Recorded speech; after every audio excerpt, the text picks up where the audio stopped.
constant daylight is driving me insane. My eyes burn, my head pounds, but I can't close them. I won't. Not after what happened to Mike.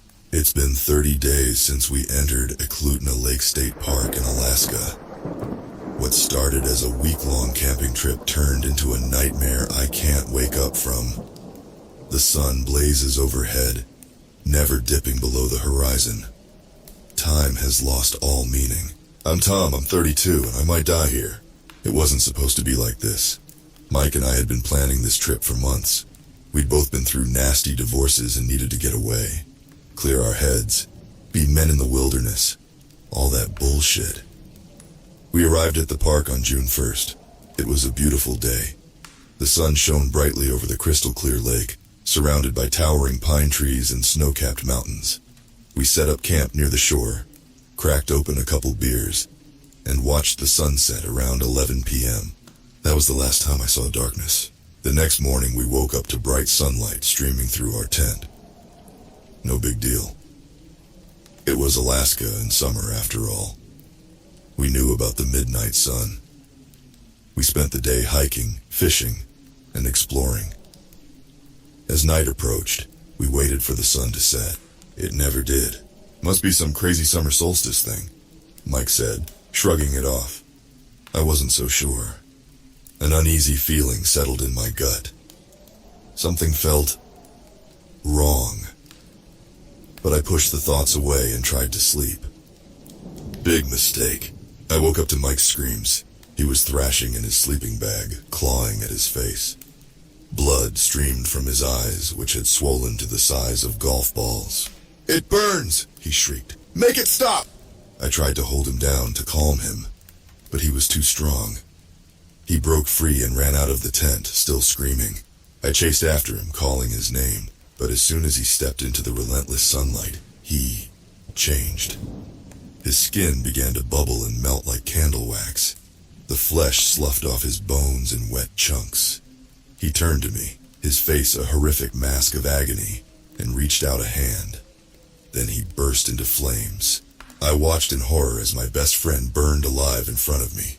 The smell of charred meat filled the air. I vomited until there was nothing left but bile. When it was over, all that remained was a smoldering pile of ash. I ran. I grabbed what supplies I could and fled deeper into the woods, desperate to escape the cursed campsite. But no matter how far I went, I couldn't outrun the sun. That was 29 days ago. I've been wandering ever since, too afraid to stop moving. Too terrified to close my eyes. Because I know if I do, I'll end up like Mike. The constant light is maddening. My skin feels tight and sunburned, despite the layers of clothing and sunscreen. My lips are cracked and bleeding. I'm always thirsty, no matter how much water I drink from the streams and lakes. Food ran out days ago. I've resorted to eating bugs and whatever plants I can scavenge. My stomach constantly aches with hunger. I'm so tired, but I can't sleep. I won't. I've tried to find my way out of the park, but it's like the landscape keeps shifting. Landmarks I swear I've passed before appear in different places. Paths that should lead to the exit just loop back on themselves. It's like the forest is alive, toying with me. Sometimes, I see things moving in the corners of my vision. Dark shapes that skitter and dance just out of sight. When I turn to look, they vanish. But I can feel them watching, waiting. Yesterday I came across another campsite. A family of 4. They were all dead. The parents lay sprawled by the fire pit, their eye sockets empty and black.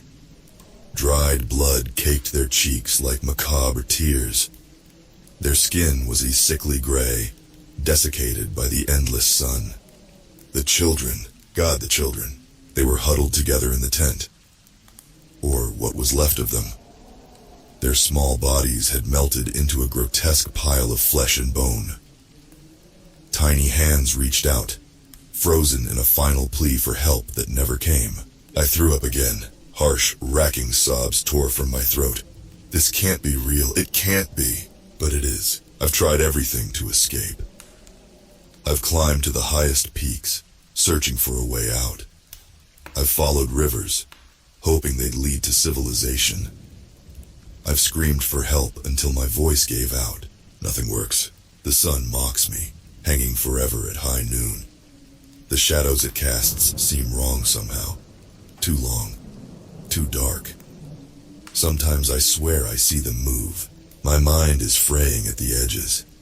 How long can a person go without sleep before they lose it completely? I think I'm getting close to finding out. I don't know how much longer I can keep this up. The relentless light burns my eyes. My head feels like it's going to explode. Every cell in my body screams for rest. But I can't give in. I won't. Because in the rare moments when exhaustion overwhelms me and my eyes start to close, I see Mike's melting face. I smell his burning flesh. And I know that if I let the darkness take me, I'll never wake up again. So I keep moving. Keep searching for a way out of this hell. I have to believe there's an escape. That this is all some crazy nightmare I'll wake up from.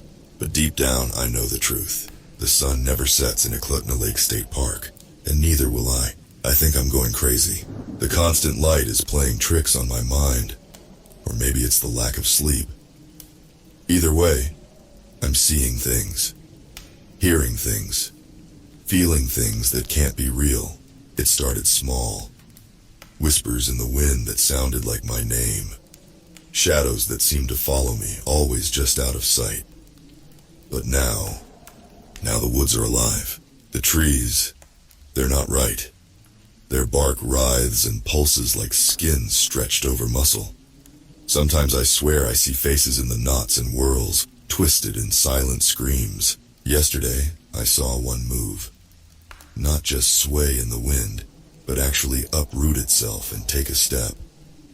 I blinked, and it was back in place, but the ground around it was disturbed, like something massive had shifted. I'm not the only one trapped here, there are others. I've seen them, or parts of them.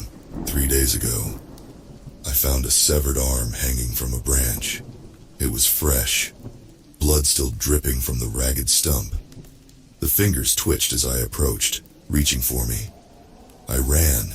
The next day, I came across a clearing filled with shoes. Hundreds of them, maybe thousands. All sizes, all types. Many were caked with dried blood. In the center lay a pile of teeth and hair. I vomited until I dry heaved, my stomach clenching painfully. When I looked up, the clearing was empty. Just undisturbed forest floor. But I could smell the blood in the air. The worst part, I'm starting to forget what darkness looks like. The memory of night slips away more each day, replaced by this eternal, maddening brightness. My eyes ache constantly. They're bloodshot and swollen. Dark spots dance across my vision. Sometimes when I blink, I see flashes of something. Grotesque faces, twisted landscapes, places that can't exist in our world. Maybe that's where I am. Maybe I've fallen through some crack in reality into a place where the rules don't apply. A place where the sun never sets and the forests feed on the unwary. I've tried to mark the days, to keep track of time. But the notches I carve in trees disappear. The makeshift calendar I drew in the dirt rearranges itself when I'm not looking. It's like this place is toying with me, wanting me to lose all sense of how long I've been here. The hunger is unbearable. I've eaten things I never thought I would. Grubs, raw fish. Once in desperation, I chewed the leather of my boot. Anything to quiet the gnawing emptiness in my gut. Water is everywhere, but it doesn't help. No matter how much I drink, my throat remains parched. My piss is dark and smells wrong. I think I'm dying of dehydration despite being surrounded by pristine lakes and streams. Last night, or was it day? It's all the same now. I broke down. The constant light, the hunger, the fear. It all became too much. I screamed and raged at the sky, cursing whatever sick god or demon had trapped me here. That's when I heard it. A voice. Tom. It was Mike. I'd know his voice anywhere. But it was wrong. Distorted. Like he was speaking through water and static. I spun around, heart pounding, and there he was, standing at the edge of the clearing. But it wasn't the Mike I knew. His skin was charred black, cracked and oozing. Where his eyes should have been were two pits of swirling darkness. His mouth hung open unnaturally wide, jaw dislocated. "Why did you let me die, Tom?" he asked, his voice a rasping whisper. "Why didn't you save me?" I backed away, shaking my head. "You're not real," I said. "You can't be real." Mike took a step forward. His movements were jerky, unnatural, like a marionette controlled by unseen strings. "I'm so cold, Tom," he said. "So dark. Why don't you join me? Just close your eyes. Let the darkness in. It's peaceful here." For a moment, I was tempted. God help me, I wanted to give in, to close my eyes and let whatever horror awaited claim me. At least then, it would be over. But I couldn't. I won't. I turned and ran, crashing through the underbrush. Branches whipped my face, drawing blood. Roots seemed to reach up and grab at my ankles. I didn't stop until my lungs burned and my legs gave out. When I looked back, Mike was gone. But I could still hear his voice on the wind, calling my name. I don't know how much longer I can go on like this. My body is failing. My mind is slipping.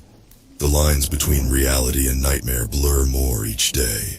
But I have to keep going, have to keep searching for a way out, because the alternative is unthinkable. Sometimes in my weakest moments I consider ending it. There's a cliff not far from here, a long drop onto jagged rocks. It would be quick at least, but then I think of Mike, of the family I found, of all the others who have died here, and I know I can't give up. I have to find a way to stop this, to warn others, so I keep moving, keep fighting, even as the forest grows stranger and more hostile around me, even as the voices grow louder and the visions more vivid. I will find a way out. I have to. Because if I don't, I fear this cursed place will claim me. And then there will be no one left to tell our story. No one to warn others away from the park where the sun never sets, and the shadows hunger for flesh. I have to survive, I have to escape, before I become just another pair of empty shoes in a blood-soaked clearing. I found a cabin today, after weeks of endless trees and shifting landscapes. The sight of a man-made structure nearly brought me to my knees. Hope surged through me for the first time in what felt like forever. Maybe someone lived here. Maybe they could help me. Maybe this nightmare was finally over. I was wrong. So fucking wrong. As I approached, I noticed something off about the cabin. The angles weren't quite right. The windows were too dark, like holes cut into reality. And the door seemed to breathe, expanding and contracting ever so slightly. I should have run. Every instinct screamed at me to turn back, but desperation and curiosity drove me forward. The door opened at my touch, swinging inward with a wet, meaty sound. The stench that poured out nearly knocked me over. Rot and decay and something else. Something worse. I stepped inside, gagging. The interior was larger than should have been possible, stretching into impossible darkness despite the relentless sunlight outside. The walls pulsed and oozed, covered in a slick, reddish-black substance that looked disturbingly like living tissue. And the bodies, oh God, the bodies. They hung from the ceiling like grotesque decorations, suspended by hooks and cables made of sinew and bone. Some were fresh, blood still dripping to form puddles on the writhing floor. Others were ancient, little more than leathery husks. I recognized some of them. The family from the campsite, other hikers I'd glimpsed in my wanderings. And there, in the center of it all, was Mike, or what was left of him. His body had been rearranged, limbs twisted into impossible shapes, organs exposed and pulsing with unnatural life. His eyes were open, darting back and forth in panic. He was still alive. When he saw me, he let out a moan that will haunt me until the day I die. "Tom," he gurgled through a throat that was mostly exposed muscle. "Help me." I wanted to. God help me. I wanted to save him. to end his suffering. But as I took a step forward, the floor beneath me shifted. Tendrils of that fleshy substance wrapped around my ankles, trying to pull me down. The walls began to close in.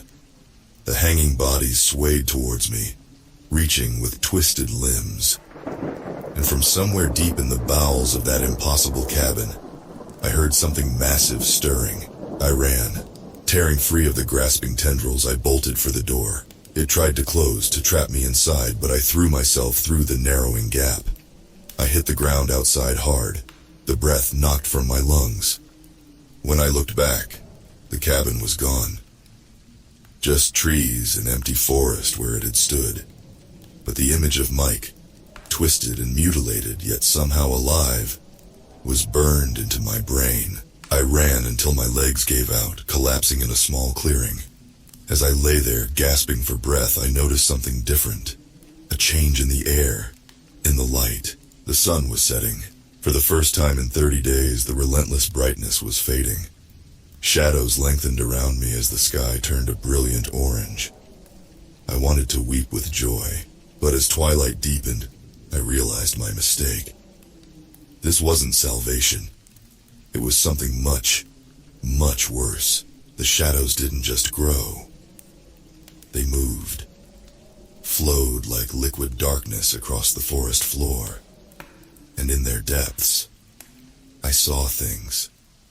Horrible, writhing things with too many eyes and grasping limbs. The trees around me began to twist, bark splitting to reveal pulsing flesh and gnashing teeth.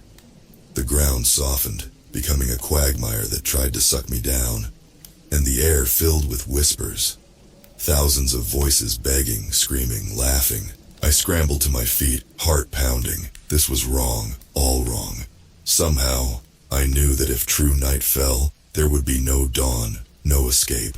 Only eternal darkness filled with horrors I couldn't even imagine. So I ran towards the fading light, towards the last sliver of sun still visible on the horizon. The shadows nipped at my heels, tendrils of darkness trying to wrap around my legs.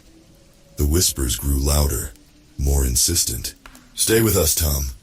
Don't you want to rest? We can show you such beautiful things in the dark." Mike's voice rose above the others. "Don't leave me again, Tom. Please. I'm so cold." I ran faster, lungs burning, muscles screaming. The light grew dimmer with each step. Darkness closed in around me, hungry and alive. With a final desperate surge, I burst out of the tree line. Before me stretched Eklutna Lake, its waters blazing orange in the last rays of sunlight. Without hesitation, I plunged in. The shock of cold water jolted me fully awake. I swam with everything I had, heading for the center of the lake where the light still shone. Behind me, I heard splashing. Things following, hunting, just as my strength began to fail, as I felt clawed hands grazing my feet, ready to drag me under. The sun stopped, frozen on the horizon, a perfect circle of fire. The sky lightened, the shadows retreated. I floated there, trembling with exhaustion and relief.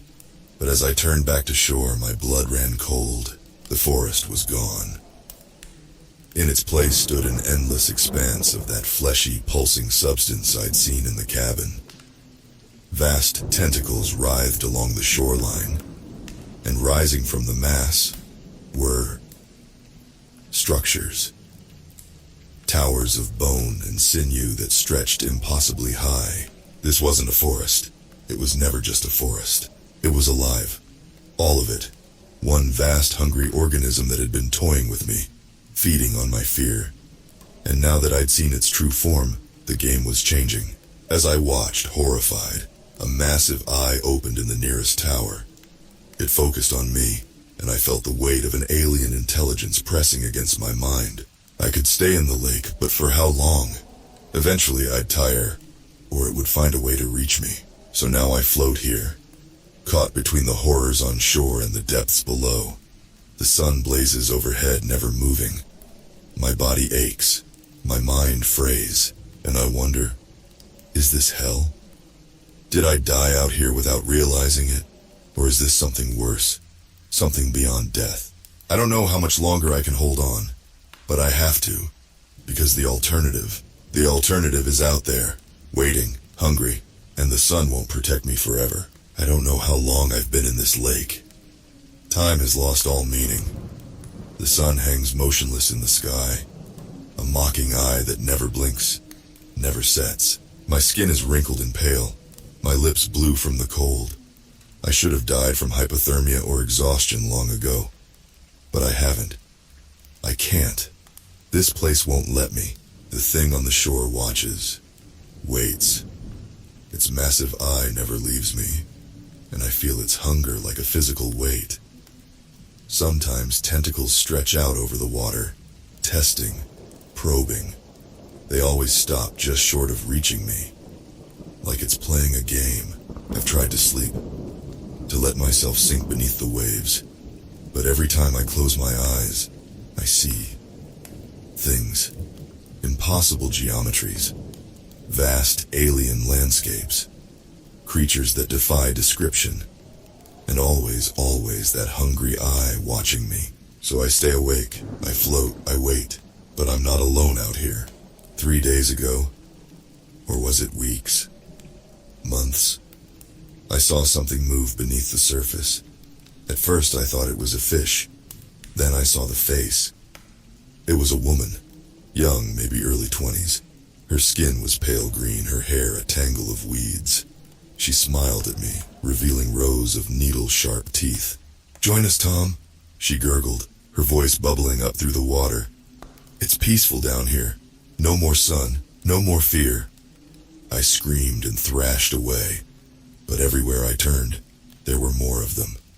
Men, women, children, all with those same hungry smiles, those same sharp teeth. The lost souls of the lake, transformed into something else. They grasp at my legs, trying to pull me under. Their touch burns like ice, sending jolts of pain through my body. I kick and fight, but there are so many of them, and they're not the worst thing in these waters. Sometimes, I see vast shapes moving in the depths. Things bigger than whales with too many limbs and glowing eyes. I hear their calls, deep and resonant, shaking me to my core. They speak to me in languages that hurt my mind to hear, offering knowledge and power beyond imagining. All I have to do is let go, to sink into their embrace and become one with whatever this is. The temptation is maddening. Yesterday, in a moment of weakness, I almost gave in. I was so tired, so cold. I just wanted it to end. I took a deep breath and let myself sink. The lake creatures swarmed around me, their cold hands pulling me deeper. The vast shapes rose from below, ready to claim me. And for a moment, I saw it all. The truth of this place, of reality itself. Our world is just a thin membrane floating on an ocean of chaos. And sometimes, in places like this, that membrane wears thin. Things slip through. Hungry things. Ancient things that remember when the stars were young and long for the day when they'll rule again. Eklutna Lake isn't just a portal to their world. It's an incubator. A place where they can slowly transform our reality into theirs. And we, the lost humans trapped here, are the fuel for that transformation. Our fear, our pain, our very essence feeds the process. In that moment of revelation, I understood everything. And I screamed. Somehow, impossibly, I fought my way back to the surface. I broke through with a gasp, flailing and choking. The sun seared my eyes, chasing away the visions. But the knowledge remained. Now I float here, caught between two hells. Above, the never-setting sun and the writhing horror on the shore. Below, the transformed lake dwellers and the vast ancient things that wait in the depths. There's no escape, no rescue coming. This place exists outside of normal time and space. A bubble of alien reality growing in the heart of Alaska. But I can't give up. Because if I do, if I let either side claim me, it will be one step closer to breaking through completely, to spreading beyond this lake, this forest. I think of my family back home, of all the people living their lives, unaware of the horrors that lurk just beyond the veil of reality. And I know I have to keep fighting, keep resisting, even if it means an eternity trapped here, caught between sun and shadow, land and water. I am the last guardian, the final barrier, and I'm so tired. Sometimes I hear voices on the wind, my mom calling me to dinner, my ex-wife laughing at one of my bad jokes, Mike inviting me for a beer. Home, safety, peace, but they're not real. Just another trick of this place, trying to break my will. The eye on the shore blinks for the first time. The sun flickers. Something is changing. The balance is shifting. I don't know what's coming, but I know it will be worse than anything I've faced so far, because this isn't just about me anymore. It's not even about the people lost in these woods or this lake. It's about everything, everyone. Reality itself hangs in the balance, and I'm the only one who knows, the only one who can... What? What can I possibly do against this? I'm just a man, broken, exhausted, and afraid. But I'm still here, still fighting.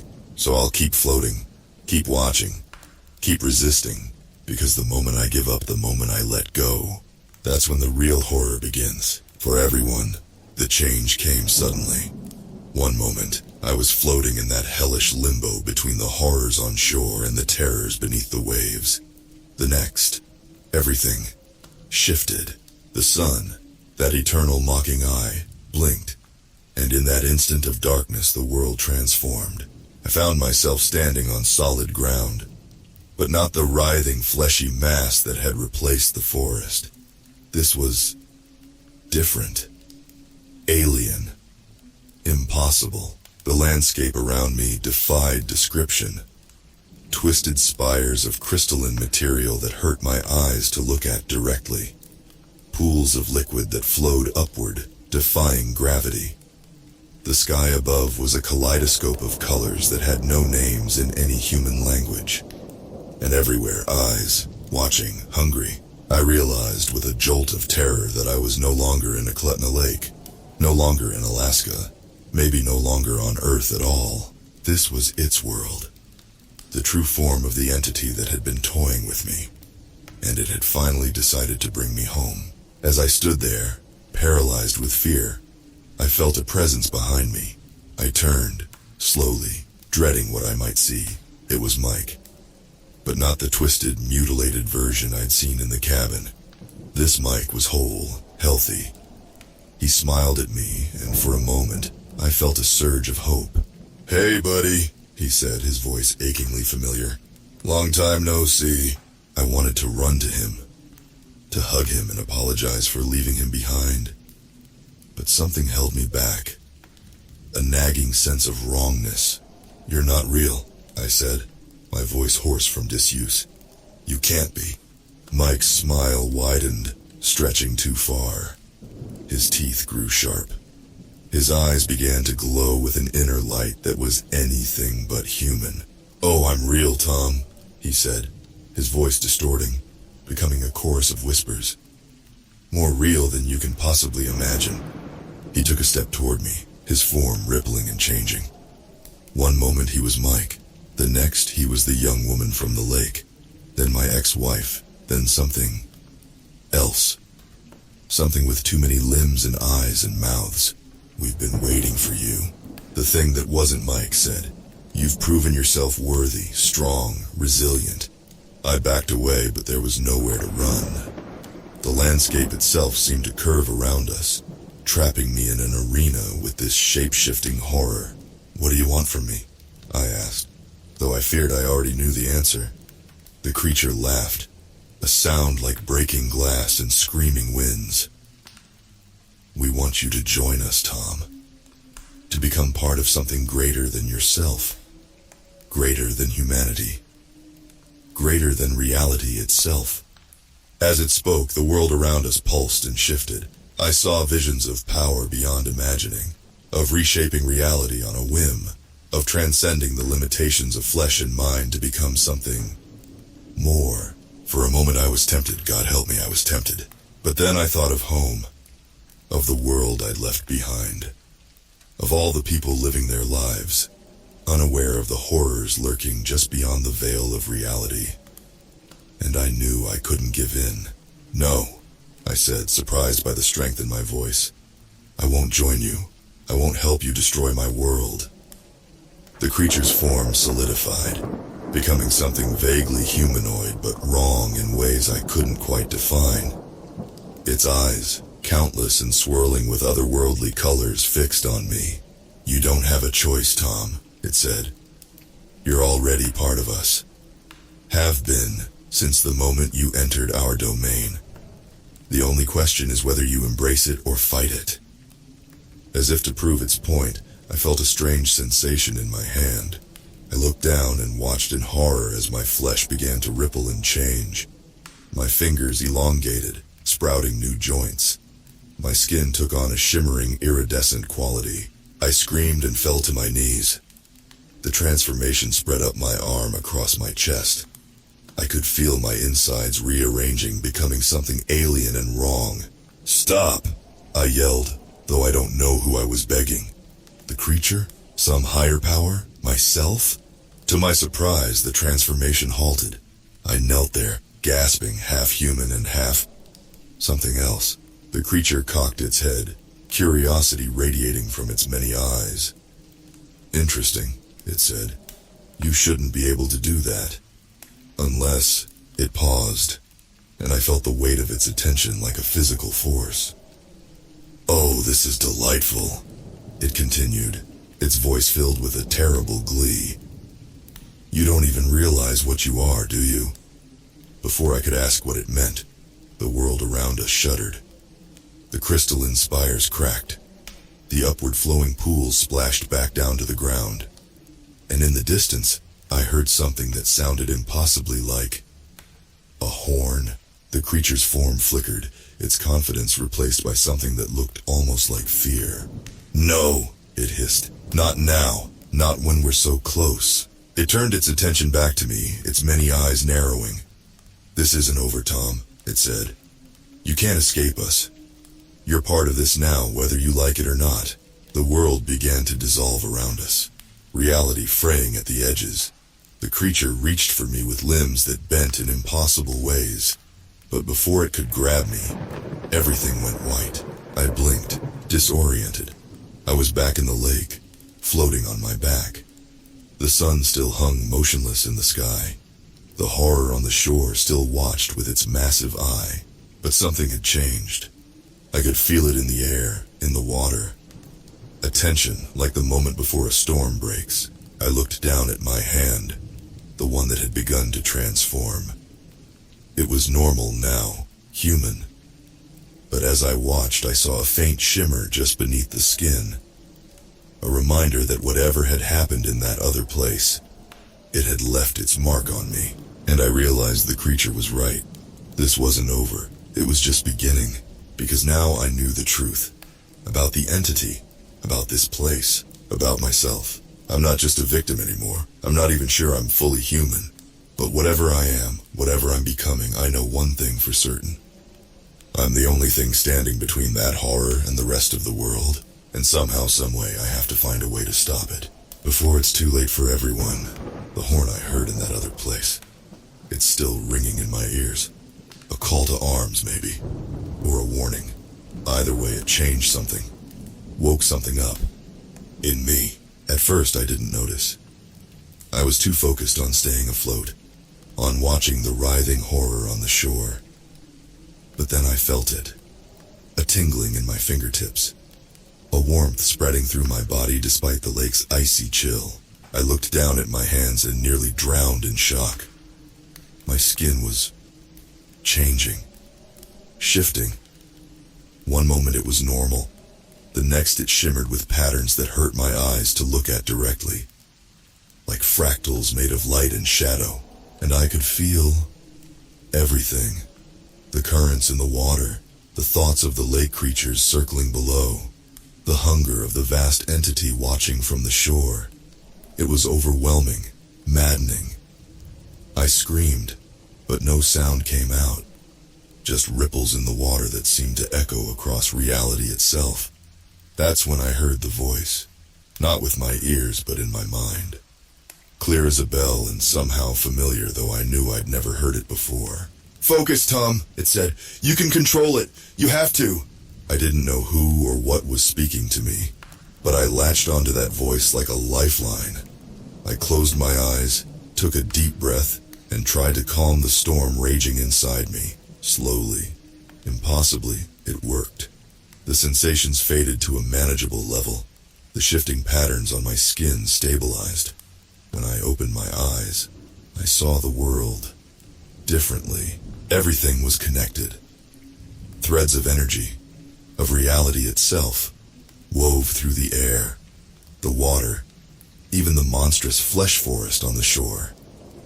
And I could see how they all led back to the entity, the puppet master pulling the strings of this twisted reality. But I could also see weaknesses, places where the threads were frayed or thin, spots where this bubble of alien existence didn't quite mesh with the real world. I realized with a jolt of hope and terror that I could manipulate those threads, change them, maybe even break them. "Good," the voice in my head said. "You're starting to understand, but be careful. It knows you're awakening. It will try to stop you." As if on cue, the entity's massive eye blinked. The flesh forest on the shore began to writhe more violently. Tentacles, larger than before, shot out across the water's surface, racing towards me. But this time I wasn't helpless. I reached out, not with my hands but with my mind, and grabbed one of the reality threads connected to the tentacles. With a thought, I twisted it. The tentacle warped, its flesh turning inside out, before dissolving into nothingness. The entity roared. Not a sound, but a psychic wave of fury and pain that nearly knocked me unconscious. The sky darkened. The sun, that eternal mocking eye, began to flicker and dim. "It's trying to draw you back in," the voice warned, "to its realm. You're not ready for that yet. You have to anchor yourself here." "How?" I thought back, hoping the voice could hear me. "I don't know what I'm doing." "Yes, you do," the voice replied. "You've always known. Why do you think you were drawn here? Why do you think you survived when others didn't? You're a guardian, Tom, one of the last, and it's time for you to remember." As the voice spoke, memories flooded my mind.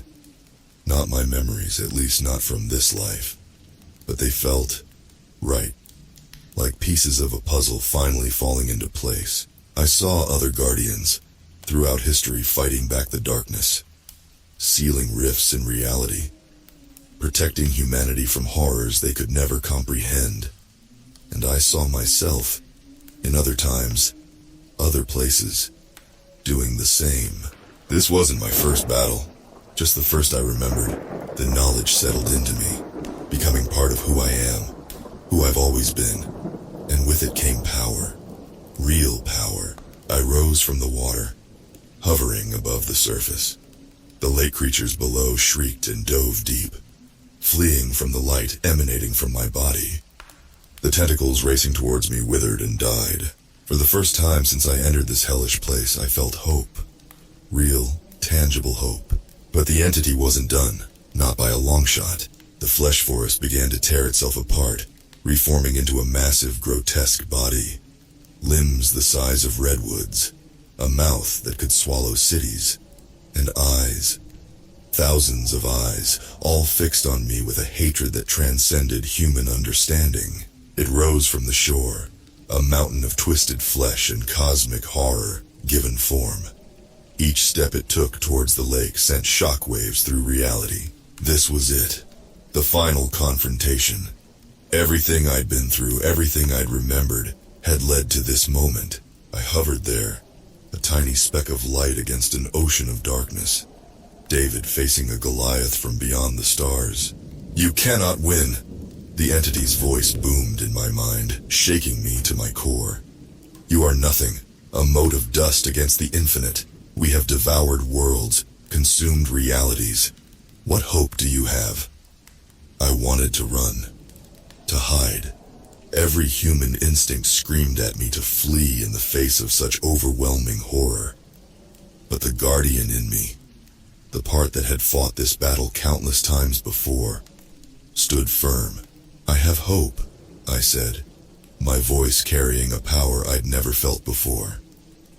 "I have the hope of every person living their lives unaware of the horrors lurking in the dark. I have the hope of every guardian who came before me, who gave their lives to keep reality safe. And I have my own hope, my refusal to let you win." I gathered my power, drawing on the very fabric of reality around me. Light blazed from my body, pushing back the darkness. The entity roared and charged, its massive form cutting through the lake like it was air. I braced myself for impact, for the final battle that would determine the fate of not just Eklutna Lake, not just Alaska, but reality itself. This is what I was born for, what I've always been meant to do. I am Tom, I am a guardian, and I will not let the darkness win. The entity's charge was like a tidal wave of horror made flesh. Each step it took warped reality, leaving twisted, impossible landscapes in its wake. The lake boiled and churned, steam rising in noxious clouds that formed screaming faces before dissipating. I hovered there, a mote of light against an ocean of darkness, and for a moment I faltered. How could I, one man, stand against this cosmic abomination? But then I felt it. A warmth in my chest, spreading outward. The collected hopes and dreams of humanity, of every person living their lives, unaware of the horrors lurking at the edges of reality. Their collective unconscious, reaching out to its protector in the hour of need. I wasn't alone. I was never alone. As the entity bore down on me, I reached out with my newfound powers. I could see the threads of reality weaving through its massive form, anchoring it to this world. With a thought, I grasped one of these threads and pulled. The effect was immediate and horrifying. A chunk of the entity's flesh simply ceased to exist, leaving a gaping wound of void in its wake. The creature roared in pain and fury, a sound that shattered the laws of physics and sent ripples through time itself. But it wasn't enough. The wound began to close almost immediately, reality warping to fill the gap with new, twisted flesh.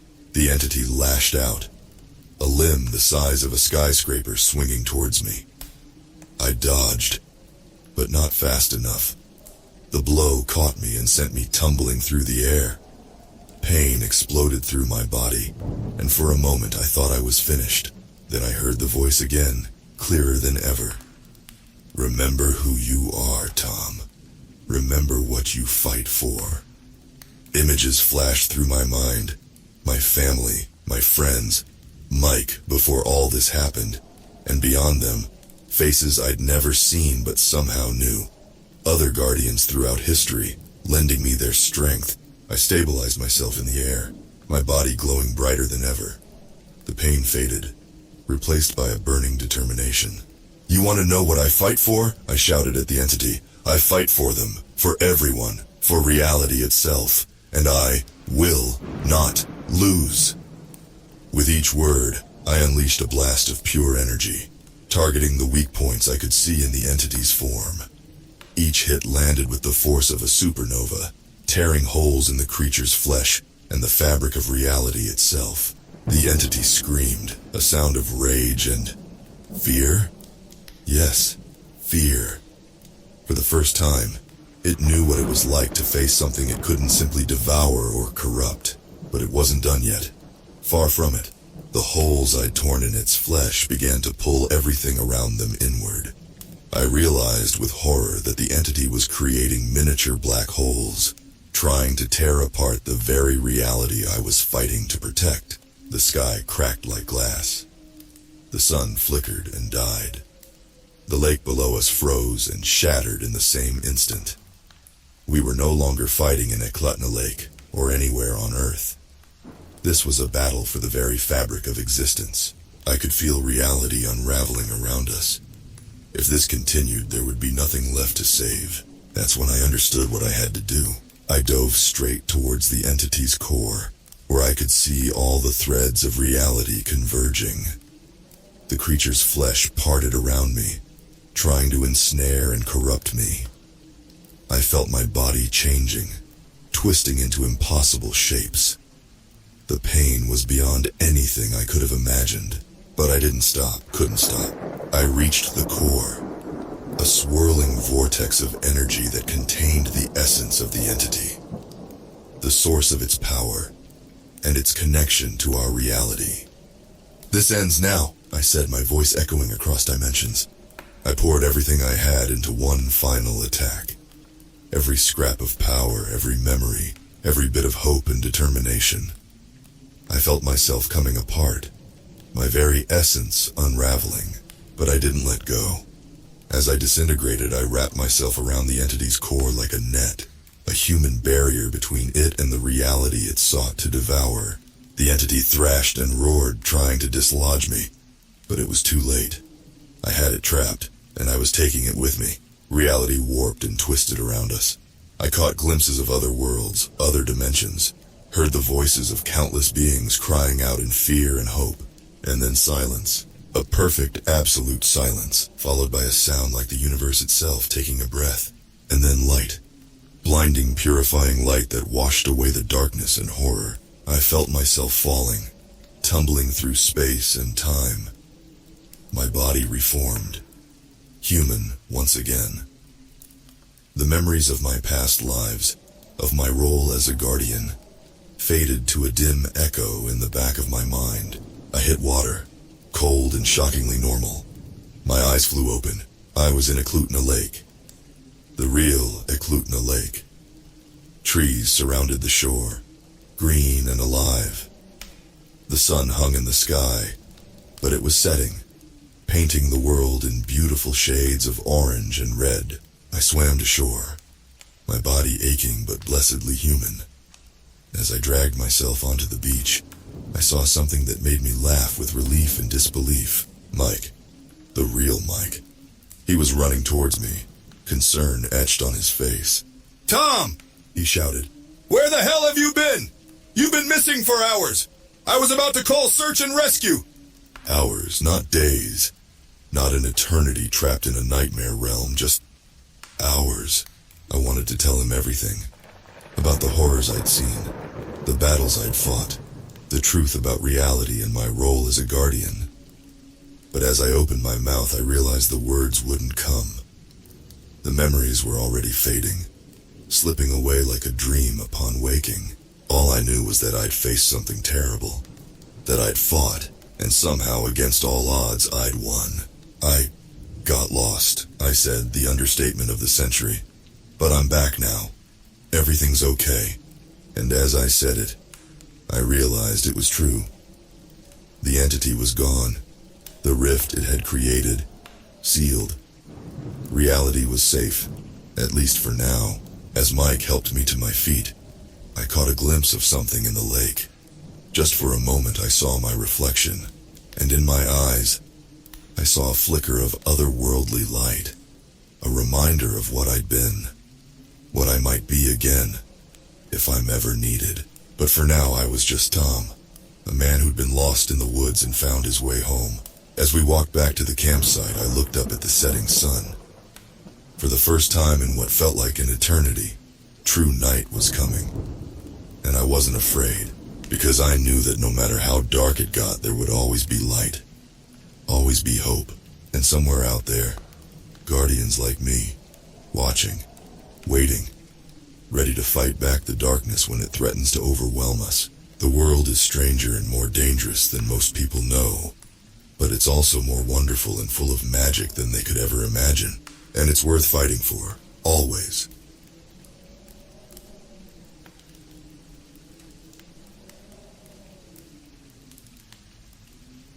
There's a place out in the wilderness of the Appalachian Mountains. Locals call it Dead Man's Hollow. A fitting name, really. The trees there don't grow right.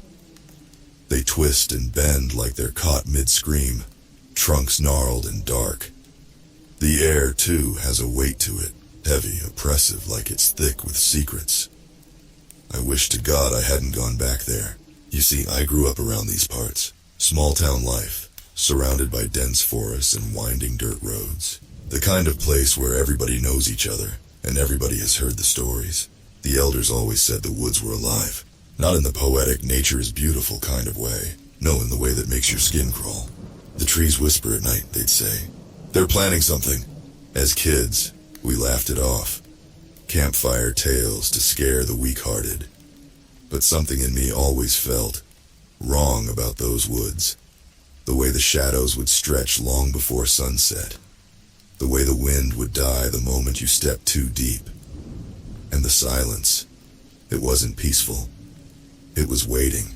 I left town after high school, determined never to come back. College, job, life all far away from the hollow. For years I did well enough pretending those woods were just a childhood ghost story. But when my mom got sick, I came home. Duty calls, right? I moved back into the old house, the one I grew up in, the one on the edge of the forest. It was peaceful for a while, quiet, except for the wind in the trees at night. But then I started noticing things, little things. My dog, Rusty, would stand at the back door, staring into the woods, growling low, the kind of growl that makes your hair stand on end. No matter how much I coaxed him, he wouldn't budge. Some nights I'd wake up to that sound, the wind, and it didn't feel like wind anymore. It felt like voices, whispering, low, just at the edge of hearing, like a conversation you weren't meant to overhear. But the thing that tipped me over the edge was when I found the footprints. It was early morning, right after a hard rain. I went out back to let Rusty run around, and that's when I saw them. Big, human, but not quite. The prints were deeper than any man could make, and there were too many toes. I followed them, curious, stupid. They led straight into the woods, deep into Deadman's Hollow. I shouldn't have gone in. I knew better, but something drew me. Maybe it was the fact I'd been hearing the whispers every night for weeks now, or maybe it was just the thrill of chasing a mystery. Either way, I grabbed my flashlight, slung a rifle over my shoulder, and set off. Rusty didn't come with me. He wouldn't leave the porch, his hackles raised. The deeper I went, the darker it got. The trees here seemed older, more ancient, like they'd been standing long before anything human walked the earth. Their branches tangled overhead, blocking out the sun. The ground was soft, squelching underfoot. And all the while I heard it, that whispering, not wind, something else, something alive. I found the clearing just as the sun dipped low, turning the sky a bruised purple. The footprints led to a huge oak, older than anything I'd ever seen. Its bark was black, scarred, like it had been burned centuries ago but never died. There were carvings in the trunk, strange symbols that made my head hurt just looking at them. And then I saw it. At the base of the tree, half buried in the ground, was a body. It wasn't fresh. Hell, it wasn't even recognizable. Just bones, still clothed in what looked like flannel and jeans torn to shreds. The kind of clothes a hunter would wear. The skull had been crushed, not with an axe or gunshot, no. It was like something big had stepped on it. I turned to leave, heart hammering, but the trees around me creaked. The whispers grew louder. They were speaking now, words crawling up my spine in a language I didn't understand but could feel deep in my bones. Something moved behind me. I swung the flashlight around, catching just the edge of it. Something huge, tall, too fast for my eyes to track. It disappeared into the trees, but the whispers grew louder, angry, like they didn't want me here. I ran. God, I ran like hell. The path twisted behind me. The trees seemed to reach out, branches clawing at my clothes. I could hear it chasing me, that thing, its footsteps heavy, faster than any human could move. The whispers were everywhere now, around me, inside me. I broke out of the forest just as the last bit of daylight disappeared. Rusty was barking like mad on the porch. But I didn't stop until I was inside. The door slammed shut behind me. That night the whispers didn't stop. They were right outside my window, louder than ever. The trees were planning something. And whatever it wasn't good. The day after I found the body, I didn't leave the house. I sat by the window, staring out at the forest, waiting for something. I wasn't sure what. Maybe I thought whatever was out there would come looking for me. Maybe I thought I was just losing my mind. The whispers were gone during the day, but that didn't bring any comfort. The woods felt too quiet, too still. Not a single bird chirped. Not a single leaf rustled. Even Rusty wouldn't leave the porch. He paced back and forth, whining low in his throat, like he could sense something was off. I tried to go about my business. I really did. I cooked breakfast, took care of Mom, fed Rusty, all that normal stuff. But every time I caught a glimpse of the woods through the window, my gut twisted. That image of the crushed skull, the mutilated body, the symbols on that tree. They were stuck in my head like a bad dream I couldn't shake. By dusk I was pacing. Something was coming. I could feel it. That night, the whispers returned. But this time they weren't soft. They weren't just background noise like before. No, they were louder, clearer, like voices hissing just outside my window. I couldn't understand the words, but I knew they were angry, furious. They wanted me out there. Rusty growled low, a deep rumble that made the hairs on my neck stand up. His eyes were fixed on the back door, unblinking. His growl grew louder until it became a full-on bark, loud, frantic. He was barking at something outside, something I couldn't see. I grabbed my rifle, heart hammering in my chest. My hands were shaking so bad I could barely load it. I made my way to the back door, peeking through the glass.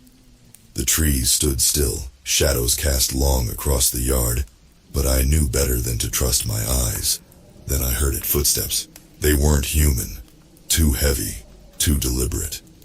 They thudded against the ground like whatever was out there was dragging its weight. Slow but purposeful. Something was moving through the woods, making its way toward the house. My breath hitched in my throat as I strained to listen. The footsteps stopped just at the tree line, barely out of sight. I should have turned around, should have locked the door and hid inside. But something, curiosity or maybe stupidity, made me step out onto the porch. The air was thick, humid, and the forest felt closer than it had before, like the trees were pressing in on me. The whispers were all around now, louder, angrier, but still just out of reach. I couldn't pinpoint the sound, like it was coming from everywhere at once. And then, out of the corner of my eye, I saw it. Standing in the darkness, just beyond the trees, was a figure. Tall, impossibly tall, with limbs too long and bent at unnatural angles. Its face was hidden, shrouded in shadow, but I could feel its eyes on me, burning into my skin. I stumbled back, heart racing. My hands fumbled with the rifle as I raised it, pointing it at the thing. I could barely aim. My vision swimming with panic, but I fired anyway. The shot rang out loud and sharp, shattering the silence of the night. The figure didn't move. It didn't flinch. The shot had hit nothing. I blinked, and it was gone. The trees creaked. The branches swayed, and the whispers grew deafening, like a swarm of voices all around me. I couldn't breathe. I couldn't think. The air was thick with something that felt alive, crawling over my skin, squeezing my chest. Rusty's barking snapped me out of it. I turned and ran back into the house, slamming the door shut behind me. I pressed my back against the door, panting, sweat dripping down my face. My heart pounded in my ears. The whispers didn't stop. They were right outside now, scratching at the windows, clawing at the walls, trying to get in. I locked every door, every window, but I knew it wouldn't matter. Whatever was out there, it knew me. It wanted me. I spent the rest of the night in the living room, clutching the rifle, staring at the front door. The whispers never let up, circling the house like wolves around prey. Rusty lay at my feet, his ears pinned back, his eyes wide with terror. I don't know when I fell asleep, but when I woke, it was morning. The whispers were gone, and the woods stood quiet, as if nothing had happened. But I knew better. Something had changed. The trees were closer, their branches twisted like they were reaching for the house.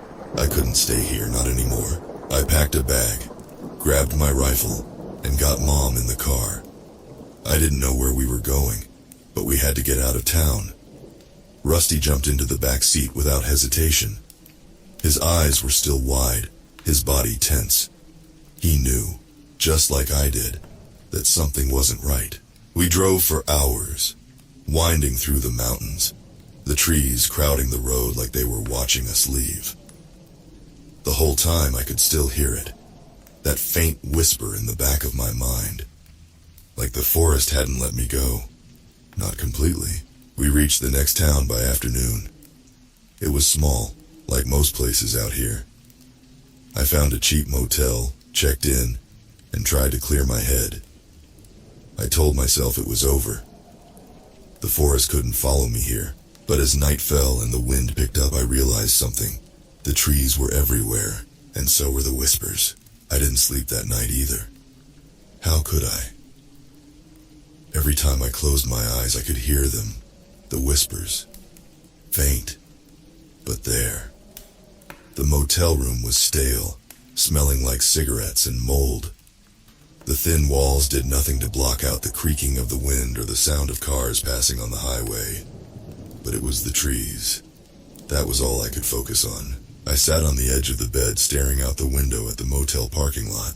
The woods weren't close here, not like back home, but that didn't matter. The trees were everywhere along the roads, scattered in the distance, standing sentinel around the town. And even though I knew I was miles away from Dead Man's Hollow, I couldn't shake the feeling that the forest was still watching me. It didn't care how far I ran. Mom was asleep in the bed next to mine, her breathing shallow and raspy.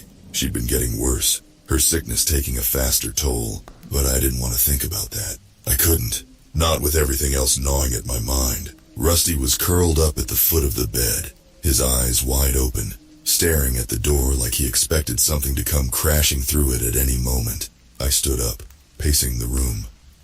My thoughts were a jumbled mess. What had I seen out there? That thing, whatever it was, wasn't human. Hell, it wasn't even animal. The way it moved, the way it stood perfectly still in the shadows, it was wrong. It felt like it had been there long before I'd even noticed it. Watching, waiting, and those footsteps. They were too heavy, too deliberate. Almost like they belonged to the trees themselves. I shook my head, trying to clear the thoughts. It didn't make sense. None of it did. But the whispers, they were real. I wasn't imagining that. I heard them. Even now, with miles between me and those cursed woods, I could still hear them. Low, almost like a hum, just beneath the noise of the world. A knock on the door startled me. I jumped, heart pounding, as Rusty bolted upright, barking like mad. I grabbed the rifle, creeping toward the door, the cold metal shaking in my hands. Another knock, louder this time, more insistent. "Who's there?" I called out, trying to steady my voice. No answer. I stepped closer, pressing my ear to the door. Rusty's barking grew frantic, his paws scratching at the floor. His eyes were wild with fear, and for the first time in my life, I realized he was trying to protect me from something I couldn't see. Another knock. I gripped the door handle, slowly twisting it open, my heart hammering in my chest. The door creaked, revealing a man standing on the other side. He was tall, dressed in a flannel jacket and jeans, his face hidden beneath a worn-out cap. Something about him was familiar. "Hey, sorry to bother you," the man said, his voice rough. "You're from the next town over, right? Near Dead Man's Hollow?" I froze. How the hell did he know that? What's it to you? I asked. The barrel of my rifle still pointed at the floor but ready. The man shifted, glancing behind him as if to check if anyone was listening. Look, I'm not here to cause trouble, he said, lowering his voice. But I need to talk to you about the woods, about what's happening out there. My skin crawled. There was no way this was a coincidence. Who the hell are you? I demanded. He raised his hands in a show of peace. Name's Jack. Used to live out there too until things got strange. I stared at him, trying to decide if I could trust him. Rusty hadn't stopped growling, his teeth bared. What do you want? I asked, keeping the door only partially open. Jack's eyes flicked to Rusty before he spoke. You've heard them, haven't you? The whispers. The things in the woods. I saw your car drive into town earlier. I could tell you were running. I swallowed hard. You don't know what you're talking about. Oh, I do, Jack said, his voice steady. I've seen them. The trees. They ain't just trees. They're something else, and they're spreading. My blood turned cold. Spreading? He nodded. Every year, the forest creeps closer. But it's not just growing. It's moving. Like it's alive. I tried to leave just like you. Thought I'd outrun it. But it doesn't matter how far you go. The whispers, they follow. My heart pounded in my chest as the truth of his words sank in. I wanted to deny it, to believe this was just some crazy coincidence. But deep down, I knew better. The whispers had followed me here. The trees, they weren't going to stop. Jack leaned in closer. There's more of them out there, you know. The things that walk at night. They watch from the trees, waiting for us to get too close. What are they? I whispered. He shook his head. No one knows. Some say they've been here longer than any of us. Ancient. But they're not like us. They don't think like us. And they're planning something. I don't know what, but it ain't good. I gripped the door tighter, my mind racing.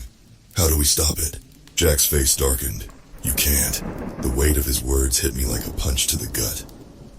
I stood there, frozen, staring at the man who had just confirmed my worst fears. They're coming, he said quietly, looking over his shoulder toward the distant trees. And they won't stop until they've taken everything. Before I could say another word, Jack turned and walked away, disappearing into the night, leaving me standing in the doorway with my rifle in hand, the whispers still humming in my ears. I slammed the door shut, my hands shaking. I knew then without a doubt that this was only the beginning.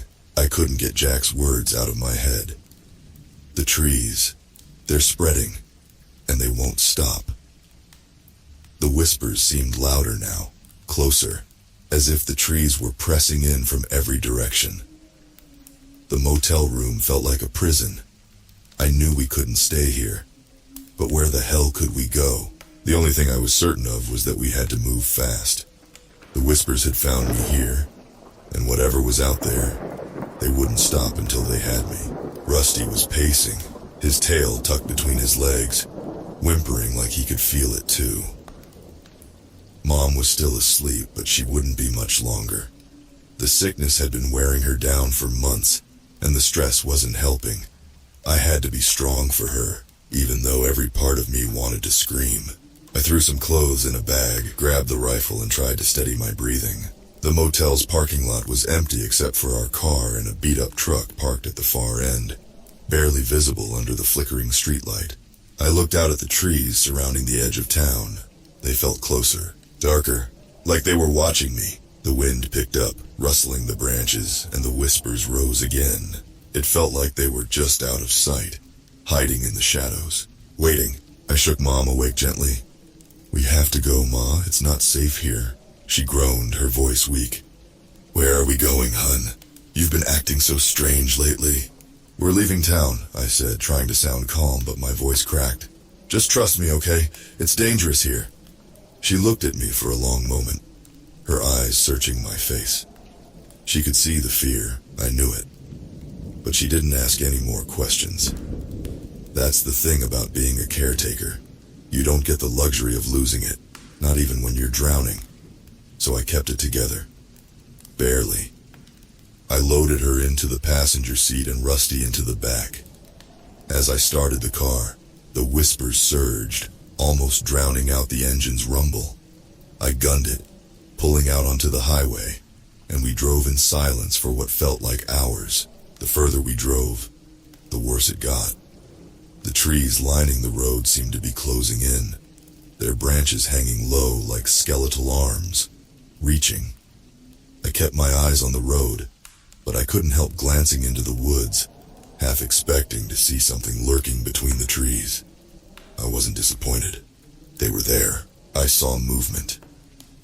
Dark, shadowy figures, tall and twisted, walking among the trees.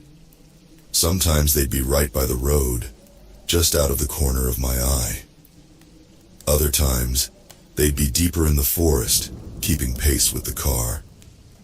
No matter how fast I drove, they never fell behind. "What's wrong, honey?" Mom asked, her voice trembling. She was looking out the window too, but I knew she couldn't see them. Not like I could. "Nothing," I lied. "Just keep resting. We'll be fine." But we weren't fine. I didn't know where I was headed. The highway twisted and turned through the forest. No signs, no landmarks. The gas tank was running low and I knew we couldn't keep driving forever. Panic clawed at my chest as I tried to figure out what to do. That's when I saw it. A sign, barely legible in the dark. Cooper's Creek, 10 miles. It wasn't much, but it was something. A small town where maybe, just maybe, I could figure out what the hell was happening. I took the exit, the road narrowing as it wound deeper into the forest. The trees seemed to grow thicker the closer we got, their branches tangling overhead, blocking out the moonlight. The whispers grew louder, no longer hiding, now screaming in my ears. I could almost make out words, but they were twisted, jumbled, like a language not meant for human ears. Rusty growled low, the fur on his back standing up as he pressed himself against the back seat. My pulse quickened. We were getting close to something bad. The town was dead. Cooper's Creek was a ghost town, the kind you see in horror movies. The main street was lined with shuttered stores, the windows covered in dust, old signs hanging crooked. Not a single light on in any house. No cars, no people, just the trees. They were everywhere, choking the town, their roots tearing up the asphalt, their branches pressing against the buildings. Almost like the forest was swallowing it whole. We pulled into what looked like an old gas station, but it was clear there hadn't been gas here in years. The pumps were rusted, the windows broken, but I had to stop. I had no choice. The car was running on fumes. I stepped out, gripping the rifle tight, my eyes scanning the tree line. The air was thick with something wrong. It felt like the whole forest was breathing, alive in a way I couldn't comprehend. And the whispers, they were everywhere, echoing off the buildings, crawling under my skin. Suddenly, Rusty let out a high-pitched whine. He was staring at the woods, teeth bared, his body tense. I followed his gaze, my heart pounding in my chest. At first, I didn't see it. But then, slowly, something stepped out from between the trees. It was one of them, one of the tall, twisted figures I'd seen in the woods. But now, in the open, I could see it more clearly. Its limbs were too long, its body unnaturally thin, almost like a tree itself. Its skin, if you could call it that, was mottled, rough like bark. And its face, God, its face. Hollow, eyeless sockets stared out from a skull-like head, and its mouth hung open in a silent scream. It didn't move. It just stood there, watching me. I raised the rifle, my hands shaking. The thing took a step forward. I pulled the trigger. Nothing happened. The gun jammed. I fumbled with the rifle, trying to unjam it. But the creature was getting closer, its footsteps slow, deliberate. Rusty was barking now, a desperate, frantic sound. And then the trees moved, all of them, at once. The branches above me creaked and groaned, twisting in unnatural ways. I could feel them closing in, reaching for me, for the car, for everything. I ran back to the car, slamming the door behind me as the first of the branches scraped against the windshield. We had to get out, we had to move, but the car wouldn't start. And the whispers, they were louder now, deafening, like the trees themselves were screaming in rage. The forest wasn't just alive, it was coming for us. The car wouldn't start. I pounded the steering wheel in frustration, my fingers trembling, the rifle useless on my lap. Outside, the branches scraped against the windshield, leaving long, jagged lines across the glass. Rusty was barking uncontrollably now, pressed against the back seat, his eyes wide with terror. I could barely hear him over the whispers. The damn whispers that had morphed into something primal. The creature in the road was still there, standing motionless as the trees moved around it. It didn't seem to care that I had a gun. It wasn't afraid of me. And why should it be? It was something ancient, something beyond fear, beyond reason. I turned the key again. The engine coughed, sputtered, and then roared to life. Relief flooded through me, but it was fleeting. We were still trapped, surrounded by the trees that were slowly closing in like predators stalking their prey. The street ahead was blocked by thick roots that had broken through the pavement, twisted and gnarled like grotesque fingers. Come on, I muttered, slamming the car into reverse. The tires screeched as the car jerked backward, but something was wrong. The car wouldn't move more than a few feet. I glanced in the rearview mirror, my stomach dropping. The trees behind us had grown too, thick roots rising up from the ground, anchoring the car in place. We were trapped. There was no way out. "Ma, hang on!" I yelled, gripping the wheel so tightly my knuckles turned white. She was awake now, groggy and disoriented, her eyes darting from me to the windshield. What's happening?" Her voice was barely a whisper, weak from her sickness. "Just stay with me, okay?" I said, trying to keep my voice steady, even though inside I was falling apart. "I'm gonna get us out of this, I promise." But how could I promise that when the trees were closing in? The air in the car was thick with dread. I could feel it pressing down on me, suffocating, like the very forest itself was squeezing the life out of us. I opened the door, the rifle in hand, and stepped out into the night. The cold hit me first, a biting chill that seemed to come from the ground itself. The creature was gone, disappeared back into the shadows, but the trees, oh God, the trees were moving. The branches overhead shifted, creaking and groaning as if they were alive, reaching for the car. I didn't have much time. I ran around to the back of the car, frantically trying to pry the roots free, but they were like iron, coiled around the tires and axle. Each time I pulled, they tightened, digging deeper into the earth, as if the forest itself had a mind of its own. The whispers rose again, swirling around me, relentless. "Get off, damn it!" I shouted, pulling with everything I had. My hands were bleeding now, torn open from the sharp edges of the roots, but I didn't stop. I couldn't stop. That's when I heard it, rustling, low and deliberate, coming from the edge of the woods. I froze, my heart hammering in my chest, and slowly turned toward the sound. Something was moving in the trees. No, not just one thing, many things. Dozens, maybe more. I couldn't see them clearly, just shadows at first.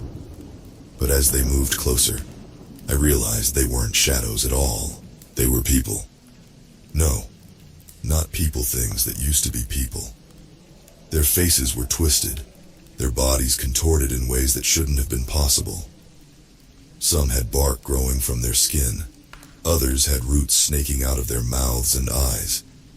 Their limbs were stretched unnaturally long, fingers clawed and gnarled like the branches of the very trees that surrounded them. They weren't alive, not really, but they were coming for me. I stumbled back, my mind reeling, and raised the rifle. The first of the creatures stepped into the faint glow of the car's headlights. It looked like a man, what was left of him anyway. His face was half consumed by the bark that crawled across his skin, his mouth locked in a silent scream. His eyes were gone, replaced by hollow, empty pits. I fired. The shot rang out, echoing through the dead town. The bullet tore through the thing's chest, but it didn't stop. It kept coming, slow, deliberate, as if the bullet hadn't even phased it. Behind it, more of them emerged from the woods, dozens now, shambling forward with that same eerie, mechanical precision. The trees rustled louder, their branches snapping and twisting as if they were alive, feeding off the fear in the air. The whispers turned into a cacophony, deafening, like thousands of voices all screaming at once. I fired again, but it was no use. The rifle wouldn't stop them. Nothing would. "Ma! Get out of the car!" I screamed, running back toward the driver's side. She was still inside, weak, confused, but she managed to open the door. Her movements were slow, sluggish, as if the sickness had drained the last of her strength. I grabbed her arm, trying to pull her to her feet, but she was too weak. "Go!" she rasped, her voice barely audible over the chaos. "Go without me!" "No!" I yelled, tears stinging my eyes. "I'm not leaving you here!" But I knew it was too late. The creatures were almost upon us now, their eyes those empty, hollow pits fixed on me. The trees creaked and groaned, branches scraping against the car, their tips curling around the roof like claws. I fired the rifle again, but the bullet went wide. One of the creatures reached out, its gnarled hand inches from my face. I could smell the rot on its breath, the stench of death and decay. And then, just as the creature's fingers brushed my skin, the ground beneath me shifted. A root, thick and sharp, shot up from the earth and wrapped around my ankle, pulling me down. I screamed, clawing at the dirt, but it was no use. The forest had me now. The trees had me. And I knew in that moment that they weren't just planning something. They had already started. The root around my ankle yanked me hard, dragging me through the dirt as if the forest itself had come alive, hungry and impatient. My scream died in my throat as I clawed at the ground, trying to find something, anything to hold on to. But it was pointless. The forest had me in its grasp, and the trees weren't just planning anymore. They were acting. Rusty was barking frantically in the car, pawing at the back window, as if he could somehow break through and save me. Ma's weak voice shouted my name, but it was drowned out by the relentless whispers, those maddening whispers that gnawed at my sanity.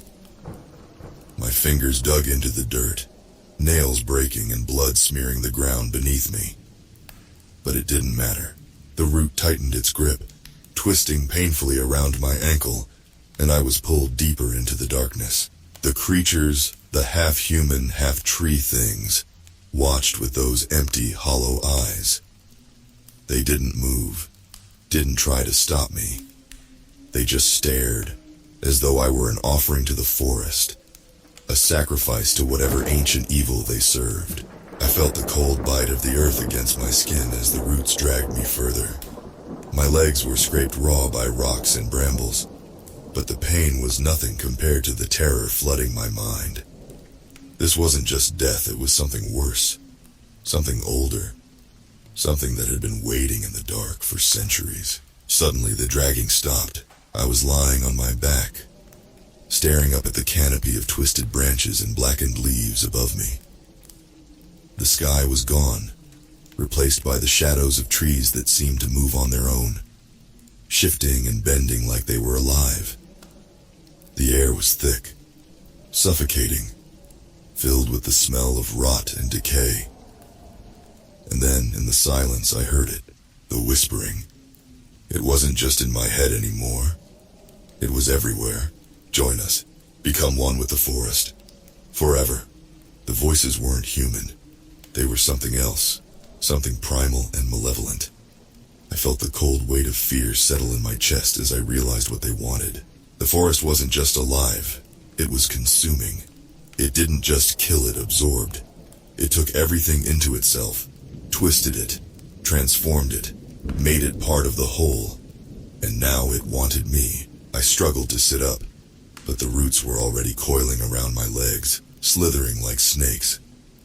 Panic surged through me as I grabbed at them, trying to pull them free. But they were relentless. They crawled up my thighs, tightening, squeezing the breath from my lungs. I could feel them digging into my skin, burrowing under the flesh like parasites. My hands were shaking as I fumbled for the rifle. I didn't even know if it would work, but it was the only weapon I had. I aimed at the nearest root and pulled the trigger. The shot echoed through the forest, and the root exploded in a spray of bark and sap. I felt the pressure around my legs loosen just for a moment. Hope surged in my chest, and I fired again, this time at the roots near my waist. They recoiled, hissing like wounded animals, and for a split second I thought I might actually get free. But then I heard it, a low, rumbling growl that seemed to come from the very earth itself. The ground trembled beneath me, and the roots, those damn roots, tightened again, even stronger this time. They pulled at me, dragging me down, deeper into the earth. My legs were sinking now, swallowed by the dirt, and I realized with sickening clarity that I wasn't going to make it. The rifle fell from my hands as the roots yanked me into the ground.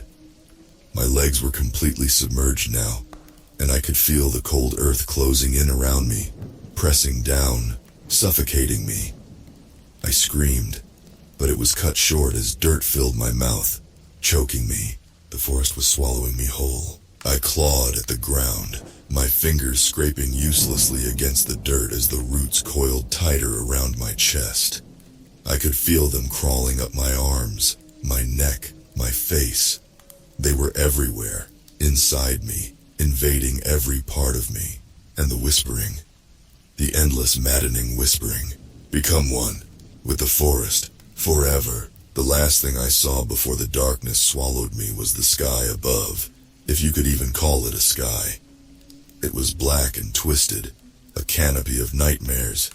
And then, just as my vision faded, I saw something moving in the trees, something huge, something ancient.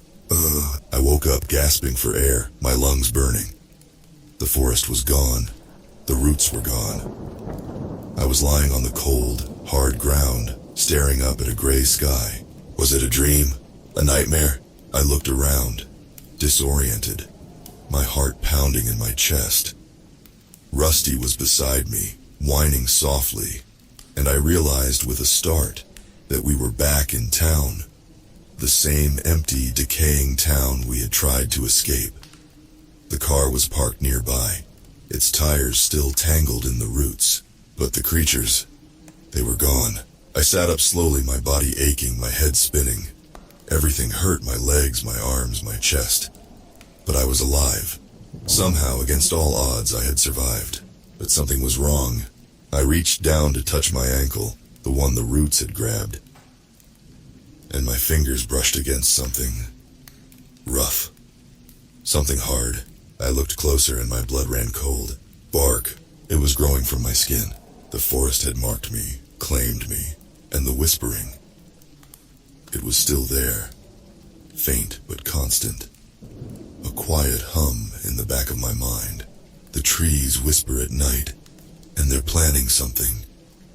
I stared at the bark creeping up my ankle in horror. My skin, it was becoming wood.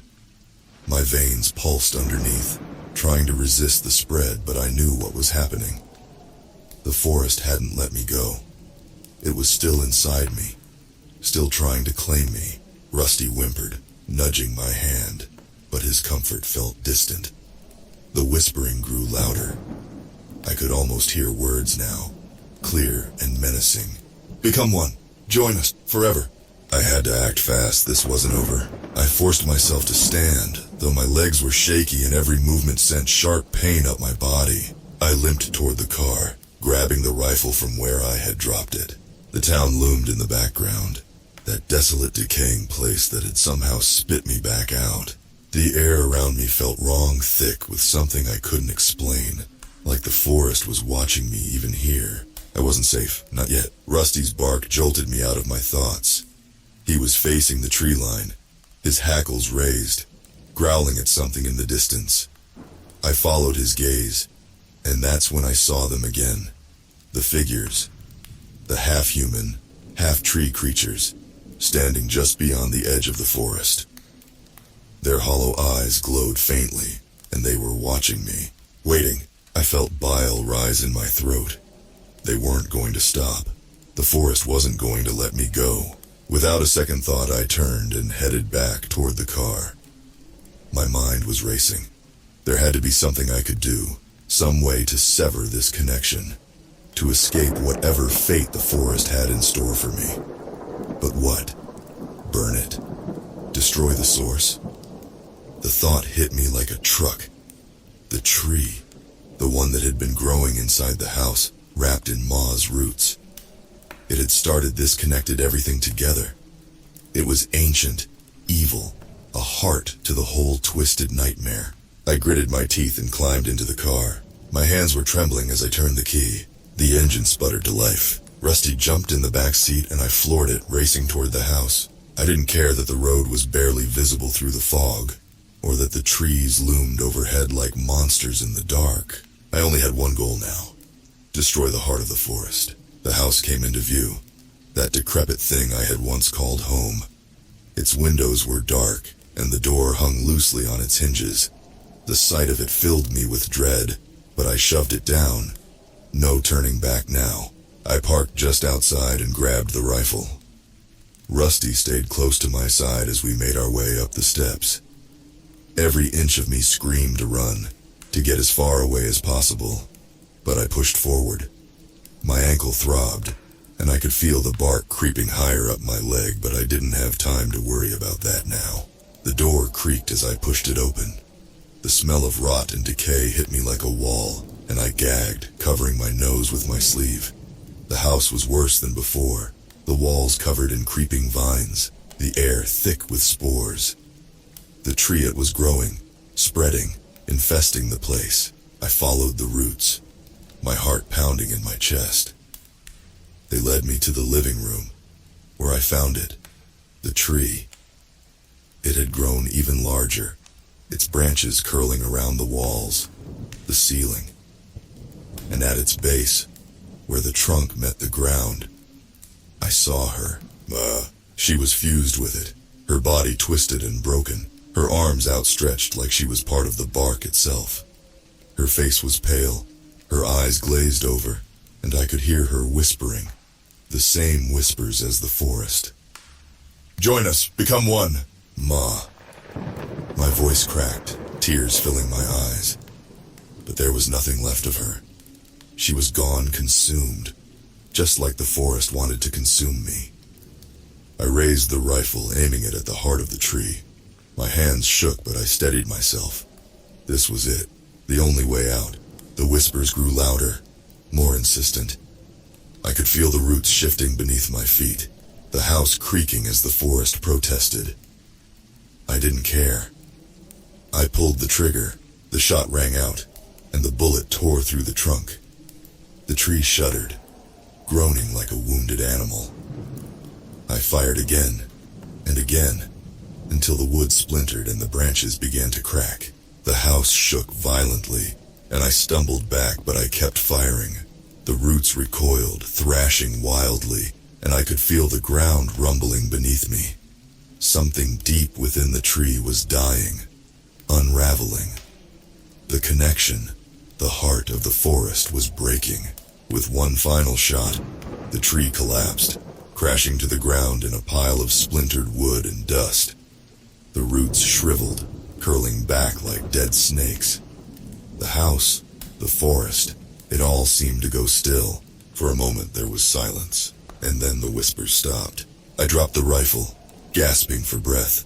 My legs gave out beneath me and I collapsed to the floor. Rusty was beside me, licking my face, whining softly.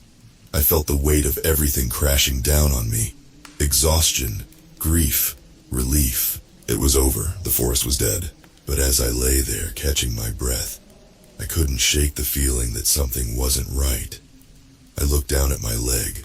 The bark was still there, still creeping up my skin. The forest might be gone, but it had left something behind. Rusty barked, and I looked out the window. The trees outside were still, their branches swaying gently in the breeze. But in the distance, just beyond the tree line, I thought I saw something move, something watching.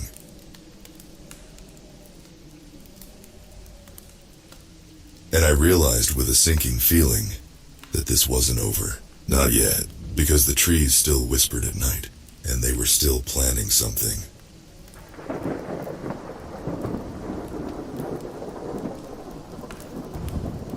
The sun was dipping below the horizon as I pulled off the highway, my car bumping along the uneven dirt road. I was in the heart of Maine, just outside of Baxter State Park, on my way to meet an old friend at his cabin. The GPS signal was spotty, flickering in and out like a dying light bulb. I squinted at the screen, willing it to cooperate. Suddenly, it beeped, showing a straight line shooting off from the road, cutting through the dense woods. A shortcut, supposedly. I hesitated, then turned the wheel, my car creeping onto the barely there path. The woods swallowed me whole. The trees were thick, their leaves blocking out the remaining daylight. My headlights cut through the gloom, illuminating the twisted trunks and the occasional flash of eyes from some unseen creature. I gripped the steering wheel tighter, my heart pounding in my chest. This was stupid, I thought. I should turn back, but I didn't. I kept going, the GPS my only guide, until it wasn't. The screen flickered one last time, then went black. I tapped it, cursed at it, but it was no use. It was dead. I was on my own. I took a deep breath, trying to calm my nerves. I could do this. I could find my way out. I put the car in park, grabbed my backpack, and stepped out into the cool evening air. I had a flashlight, a map, a compass. I was prepared, or so I thought. I walked for what felt like an hour, the beam of my flashlight bouncing off the trees. The woods were silent, eerily so. No birdsong, no rustling of leaves, just the sound of my own breath and the crunch of my boots on the forest floor. I checked my map, my compass, trying to figure out where I was, but nothing made sense. According to my calculations, I should have been back at the road by now, but there was nothing. Just more trees, more darkness. And then suddenly there was something else. A sound. A low, guttural growl that echoed through the woods. I froze, my heart in my throat. What the hell was that? I swept my flashlight around, but there was nothing. Just the shadows, dancing and twisting in the light. I took a deep breath, trying to steady my nerves. It was just an animal, I told myself. A bear, maybe, or a coyote. Nothing to be afraid of. But as I started walking again, I couldn't shake the feeling that something was out there, watching me, waiting. And then, as if to confirm my fears, the growl came again, closer this time, louder. I spun around, my flashlight cutting through the darkness, and that's when I saw it. A figure standing at the edge of the light, tall, thin, its eyes reflecting the beam like a cat's. But this was no cat. This was something else. Something wrong. I stumbled back, my heart pounding in my chest. The figure took a step forward, its movements jerky, unnatural. I could see it more clearly now. Its skin was pale, almost translucent, stretched tight over its bones. Its eyes were huge, bulging, its mouth a twisted slash filled with sharp, jagged teeth. I turned and ran, my feet slipping on the damp leaves. I could hear it behind me, its breath rasping, its feet thudding against the ground. I didn't look back. I couldn't. I just kept running, my lungs burning, my legs aching. And then, suddenly, I was falling. The ground disappeared beneath me, and I was tumbling down a steep slope, my body slamming into trees, rocks, the earth itself. I came to a stop at the bottom, my body aching, my head spinning. I looked up, expecting to see the creature looming over me, but there was nothing, just the darkness, the silence. I lay there for a moment trying to catch my breath. And then, slowly, carefully, I stood up. I was at the bottom of a ravine, the sides steep and rocky. I shone my flashlight around, trying to get my bearings. And that's when I saw it. A path, winding through the trees. A path that hadn't been there before. I hesitated, then started walking. I didn't know where I was going, but I knew I had to keep moving. I had to find a way out, before whatever was out there found me again. But as I walked, I couldn't shake the feeling that I was going the wrong way. That with every step, I was getting further and further from where I started. And that's when I looked down at my watch, at the GPS tracker that was still, somehow, working. And I saw the words that would change everything. The GPS says I'm 200 miles from where I started. I've only walked for an hour. I stared at the GPS, my mind racing. 200 miles. It was impossible. I'd been walking for an hour, maybe a bit more. There was no way I could have covered that kind of distance. I looked up, my eyes scanning the woods around me. Something was very, very wrong. I took a deep breath, trying to calm my thoughts. I needed to think rationally, logically. There had to be an explanation. Maybe the GPS was malfunctioning. Maybe the ravine had interfered with the signal somehow. Maybe I was losing my mind. I shook my head, pushing the thought away. I couldn't afford to doubt myself. Not now. I had to keep moving. I had to find a way out of these woods. I started walking again, following the path. It was narrow, overgrown, but it was something. A guide, a lifeline in this sea of trees. I kept the beam of my flashlight focused on the ground, watching for roots, rocks, anything that could trip me up. I couldn't afford to fall again. Not with whatever that thing was out there. As I walked, I tried to make sense of what I'd seen. The creature, the ravine, the impossible distance. None of it added up. None of it made sense. It was like I'd stepped into some twisted, nightmare version of the world. A world where the rules didn't apply, where the impossible became possible. I shook my head, trying to clear my thoughts. I couldn't think like that. I couldn't let fear and paranoia take over. I had to stay focused, stay alert. I had to find a way out, but the woods seemed to stretch on forever. The path twisted and turned, leading me deeper and deeper into the darkness. The trees loomed overhead, their branches intertwining, blocking out the sky. It was like walking through a tunnel, a maze with no end, and then suddenly there was a light, a faint glow flickering through the trees. I stopped, my heart pounding. What was that? I took a step forward, then another, drawn towards the light like a moth to a flame. As I got closer, I saw that it was a cabin. Small, rundown, its windows glowing with a warm, inviting light. I hesitated, my hand reaching for the door. What if someone was in there? What if it wasn't someone, but something? But I couldn't just stand out here, in the dark, in the cold. I had to take a chance. I had to find help. I knocked on the door, my heart in my throat. There was no answer. I knocked again, louder this time. Still nothing. I tried the handle and the door creaked open, revealing a small, cozy room. A fire crackled in the hearth, casting long, dancing shadows on the walls. A table sat in the center of the room, a steaming cup of coffee sitting on it. But there was no one there. The cabin was empty, or so I thought. I stepped inside, the warmth of the fire wrapping around me. I called out, my voice echoing through the small space. Hello? Is anyone here? No answer. Just the crackle of the fire, the ticking of a clock on the wall. I took another step, my eyes scanning the room, and that's when I saw it. A figure, sitting in the corner, half hidden in the shadows. I jumped back, my heart pounding. The figure didn't move.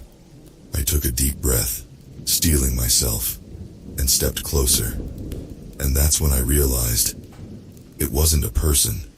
It was a scarecrow. A lifeless, stuffed figure, its eyes blank, its mouth stitched into a grotesque smile. I let out a shaky laugh, relief flooding through me. Just a scarecrow. Just a stupid, harmless scarecrow. I turned away, my eyes landing on the table, on the steaming cup of coffee. I was cold, exhausted, my nerves frayed. I needed something to steady me, to warm me up. I reached for the cup, my fingers wrapping around the warm ceramic. And that's when I heard it. A soft, rasping breath, coming from behind me, coming from the scarecrow. I froze, my heart in my throat. Slowly, carefully, I turned around. The scarecrow was still sitting there, its eyes blank, its smile grotesque. But its chest was moving, rising and falling with each rasping breath. And then, suddenly, its eyes flicked open, and they weren't blank anymore. They were filled with a dark, malevolent intelligence. They were alive. I stumbled back, the cup falling from my hand, shattering on the floor.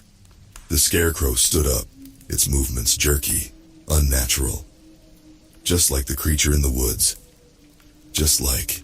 I turned and ran, my feet slipping on the wooden floor. I could hear it behind me, its breath rasping, its feet thudding against the ground. I didn't look back. I couldn't. I just kept running, my heart pounding, my lungs burning.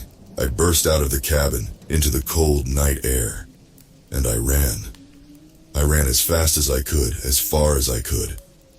Away from the cabin, away from the scarecrow, away from the impossible nightmare world I'd found myself in.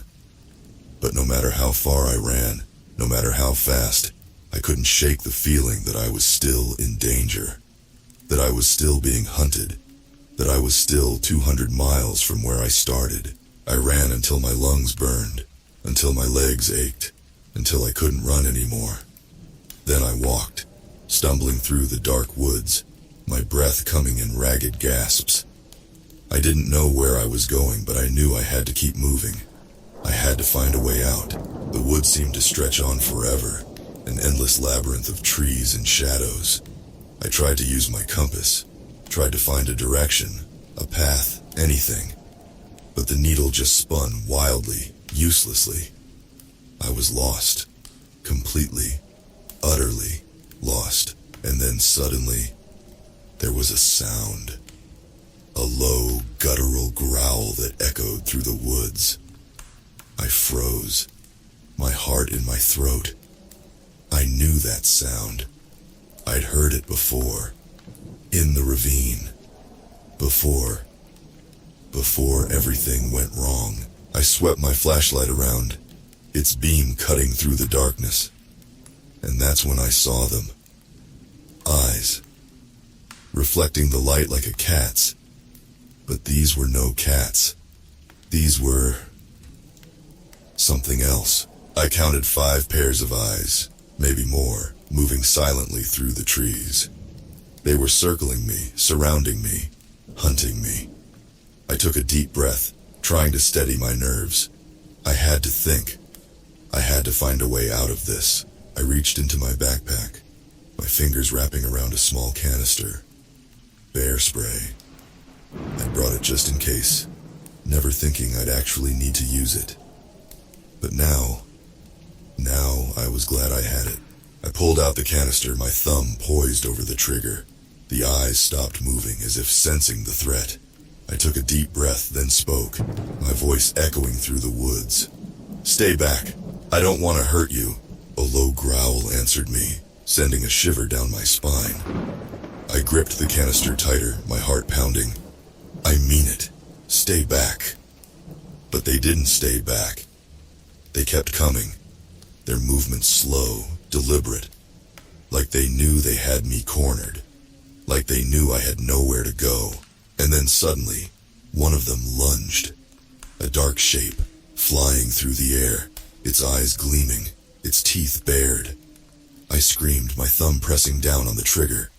A stream of spray shot out, hitting the creature in the face. It howled, a sound of pain and rage, and fell to the ground, writhing. The other creatures hesitated, their eyes flicking from me to their fallen comrade.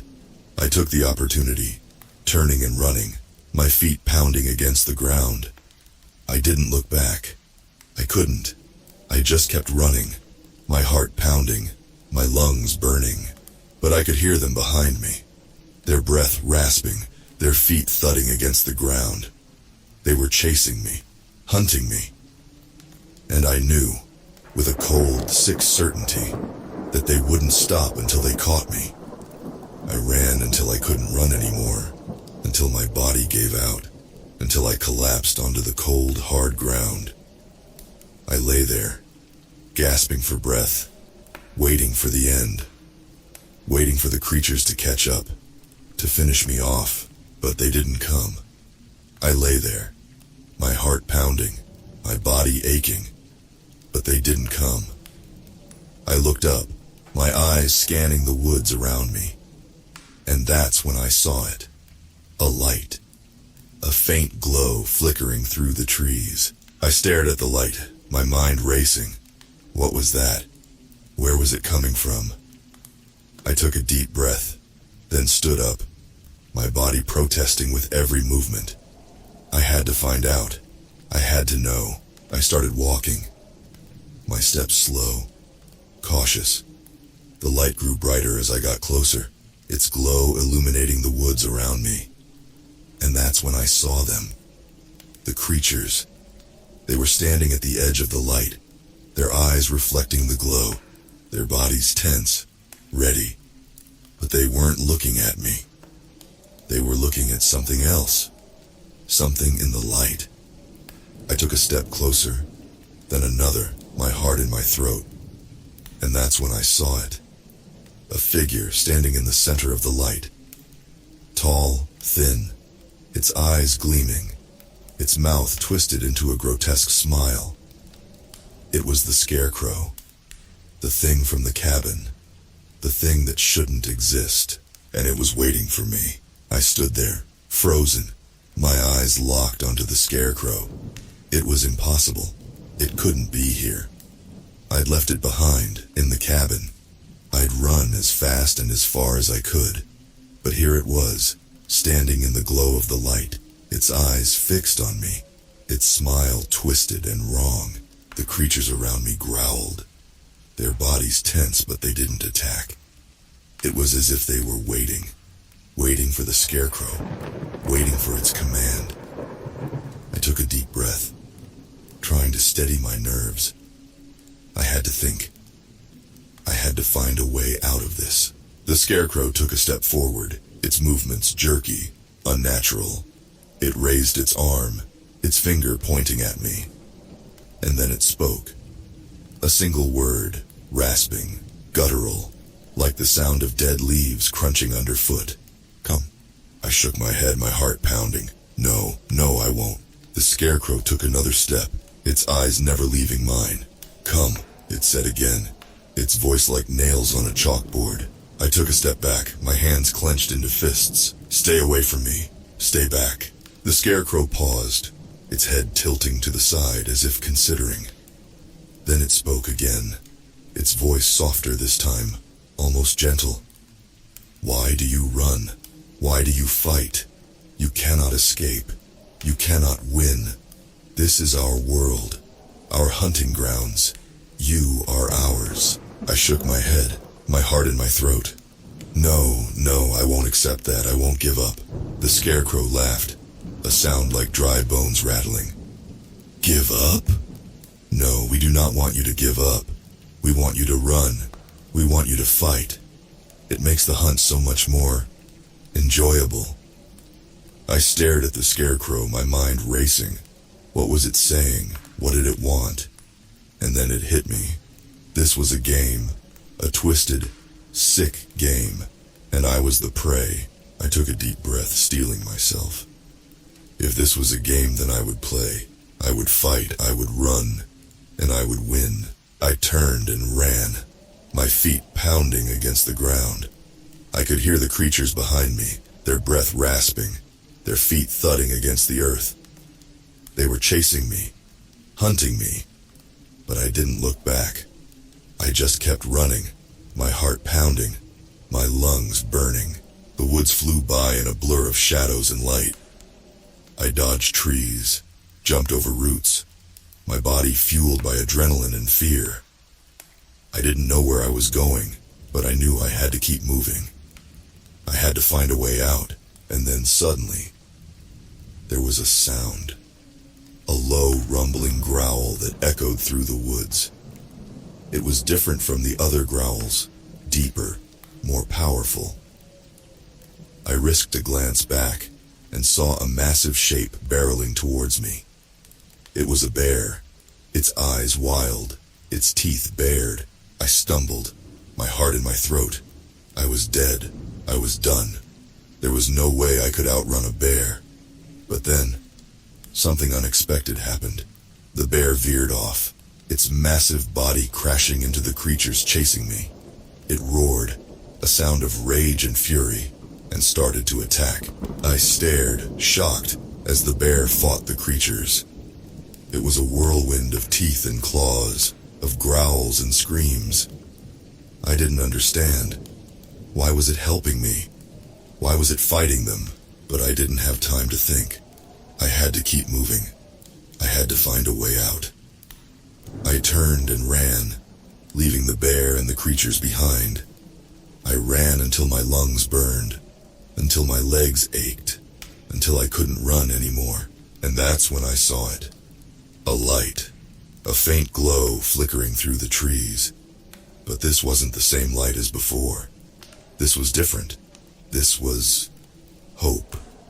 I stumbled towards the light, my body exhausted, my mind numb. I didn't know what it was, where it was coming from, but I knew I had to reach it. I had to find out. As I got closer, I saw that the light was coming from a small cabin, nestled in the heart of the woods. It was old, run down, its windows glowing with a warm, inviting light. I hesitated, my heart pounding. What if this was another trap? Another part of the game? But I couldn't just stand out here, in the dark, in the cold. I had to take a chance. I had to find help. I knocked on the door, my breath coming in ragged gasps. There was a moment of silence, then the sound of footsteps. The door creaked open, revealing an old man, his eyes kind, his smile warm. Come in, he said, his voice gentle. You look like you've been through quite the ordeal. I hesitated, then stepped inside. The cabin was small, cozy, a fire crackling in the hearth. I stood there, my body trembling, my mind racing. Who was this man? Could I trust him? He guided me to a chair, sat me down, handed me a steaming cup of tea. I wrapped my fingers around the warm ceramic, my eyes never leaving his face. Who are you? I asked, my voice barely a whisper. He smiled, his eyes crinkling at the corners. I'm just an old man, living in the woods. You can call me Henry. I took a deep breath, trying to steady my nerves. Henry, I'm lost. I've been hunted. By things. Creatures. A scarecrow. Henry's smile faded, his eyes growing serious. I see. You've encountered the old ones. The things that shouldn't be. I stared at him, my heart in my throat. The old ones? What are they? What do they want? Henry sighed, his eyes filled with a deep sadness. They are ancient, evil things. Spirits of the woods corrupted by darkness and malice. They feed on fear, on pain. They hunt the lost, the unwary. They make the woods their hunting grounds.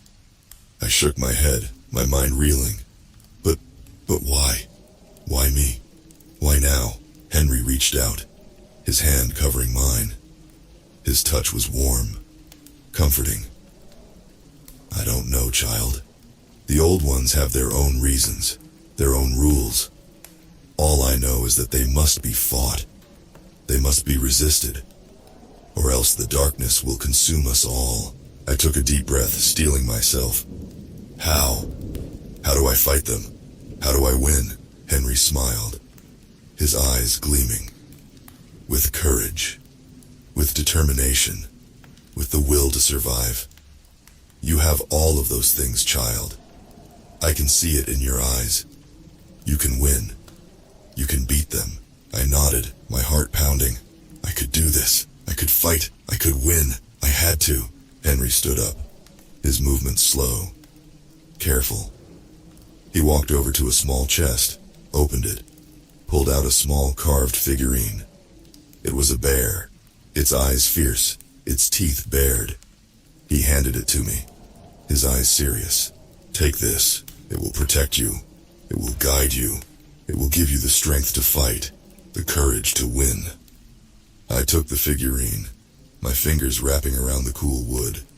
I could feel the power in it, the strength.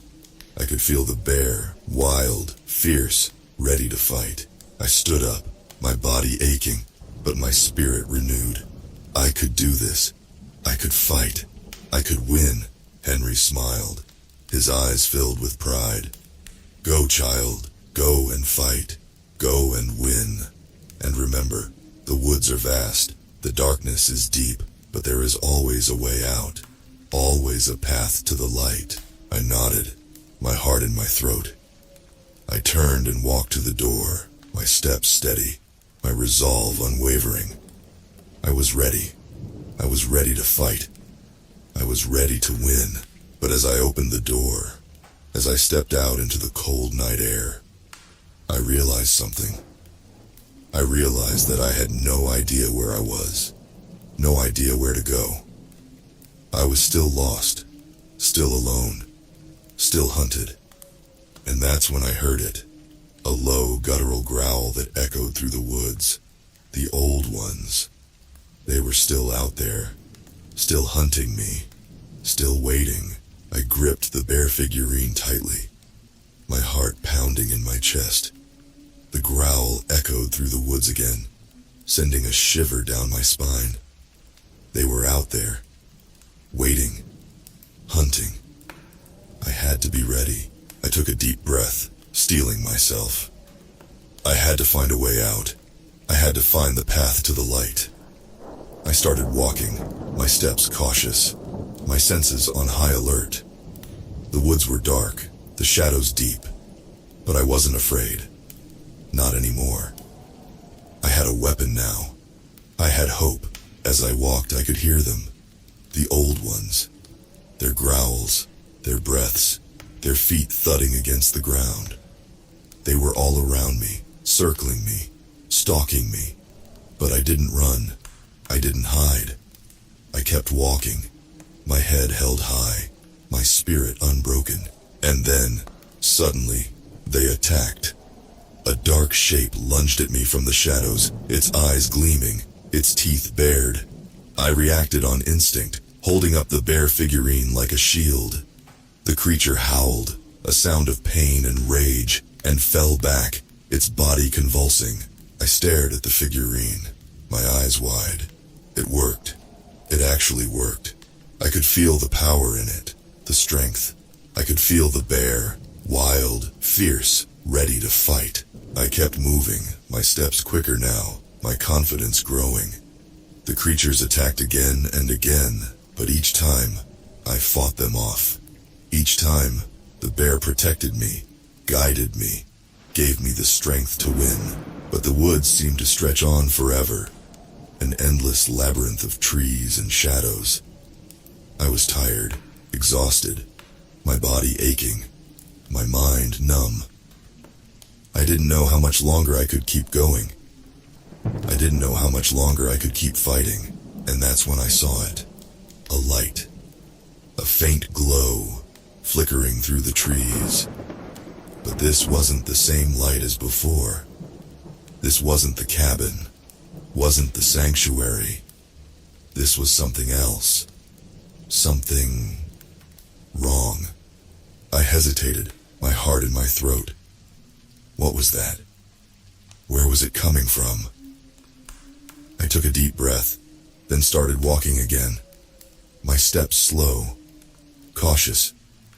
I had to find out. I had to know. As I got closer, I saw that the light was coming from a clearing. A circle of bare earth surrounded by tall, twisted trees. And in the center of the clearing, there was a figure. Tall, thin, its eyes gleaming, its mouth twisted into a grotesque smile. It was the Scarecrow, the thing that shouldn't be, and it was waiting for me. I stepped into the clearing, my heart pounding, my body tense, ready.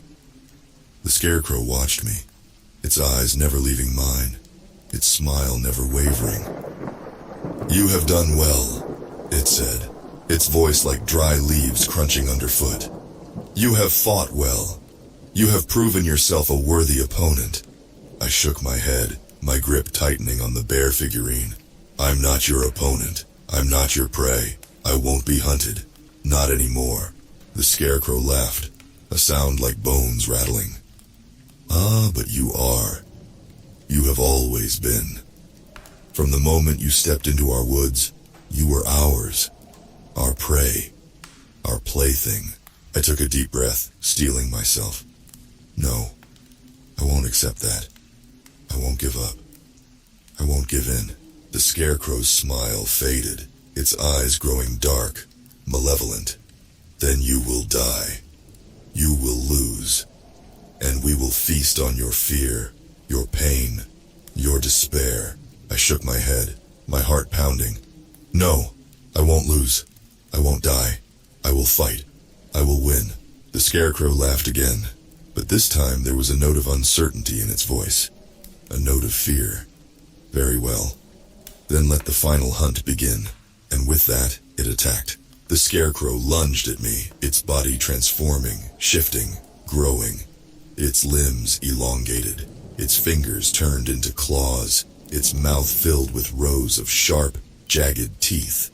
It was a monster, a nightmare, a thing that shouldn't exist. But I didn't run. I didn't hide. I stood my ground, the bear figurine clutched tightly in my hand. I could feel its power, its strength coursing through me. I could feel the bear, wild, fierce, ready to fight. The Scarecrow attacked, its claws slashing, its teeth snapping, but I was ready. I dodged, I weaved, I fought back. The bear figurine glowed in my hand, its light burning bright, blinding the Scarecrow, driving it back. We fought, the Scarecrow and I, our bodies locked in a dance of death, our breaths coming in ragged gasps, our hearts pounding in sync. It was a battle, a war, a struggle for survival. And I was winning. The Scarecrow grew desperate, its attacks wild, uncontrolled. It lunged at me, its claws aimed at my heart, but I sidestepped, and it stumbled, falling to the ground. I stood over it, the bear figurine raised, ready to strike the final blow. But the Scarecrow looked up at me, its eyes filled with fear, with pleading. "Please," it said, its voice barely a whisper. "Please, don't kill me. Don't let me die. Not again. Not like this." I hesitated, my heart in my throat. What was it saying? What did it mean? And that's when I saw it. A flicker of light, a glimmer of hope, deep within the Scarecrow's eyes. It was a spark, a flame, a soul, trapped, imprisoned, crying out for help. I took a deep breath, my mind racing. What should I do? What could I do? I had to make a choice. I had to decide. I lowered the bear figurine, my heart pounding. I couldn't do it. I couldn't kill it. Not like this. Not when there was still a chance, still a hope, still a way out. I reached out, my hand touching the Scarecrow's face. Its skin was cold, clammy, but there was a warmth beneath, a life, a spirit. I closed my eyes, my mind focusing, my will unyielding. I could do this. I could save it. I could set it free. I felt a surge of power, a rush of energy. The bear figurine glowed brighter, its light enveloping us both, binding us, connecting us. And then suddenly the scarecrow screamed, a sound of pain, of release, of rebirth. I opened my eyes, my breath coming in gasps, my body trembling. The scarecrow was gone, its body disintegrating, turning to dust, blowing away in the wind. And in its place, there was a man, young, strong, his eyes filled with gratitude, with relief, with life. He looked up at me, his voice barely a whisper. Thank you. Thank you for saving me. Thank you for setting me free. I nodded, my heart in my throat, my eyes filled with tears. I had done it. I had won. I had found a way out. And that's when I realized the woods were silent. The creatures were gone. The hunt was over. I had beaten the old ones, broken their spell, ended their reign of terror. I was free. I was alive. I had won. I turned to the man, my voice steady, my spirit unbroken. Let's go. Let's find our way out. Together. He nodded, his eyes filled with determination, with hope. We stood up, our bodies aching, but our spirits renewed. We started walking, side by side, our steps steady, our path clear. We were ready. We were ready to leave the woods, to leave the darkness, to find the light. And as we walked, the woods seemed to change, to shift, to transform. The trees grew sparser, the shadows grew lighter, the path grew wider, brighter. And then, suddenly, we were out of the woods, out of the darkness, out into the light. We stood there, the sun shining down on us, the wind blowing around us, the world stretching out before us. We were free. We were alive. We had won. And that's when I looked down at my watch, at the GPS tracker that was still, somehow, working. And I saw the words that would change everything, that would confirm our victory, our freedom, our triumph. You have arrived at your destination. We had made it. We had found our way out. We had beaten the impossible, the unbeatable, the unthinkable. We had won. We had survived. We were alive. And that was all that mattered.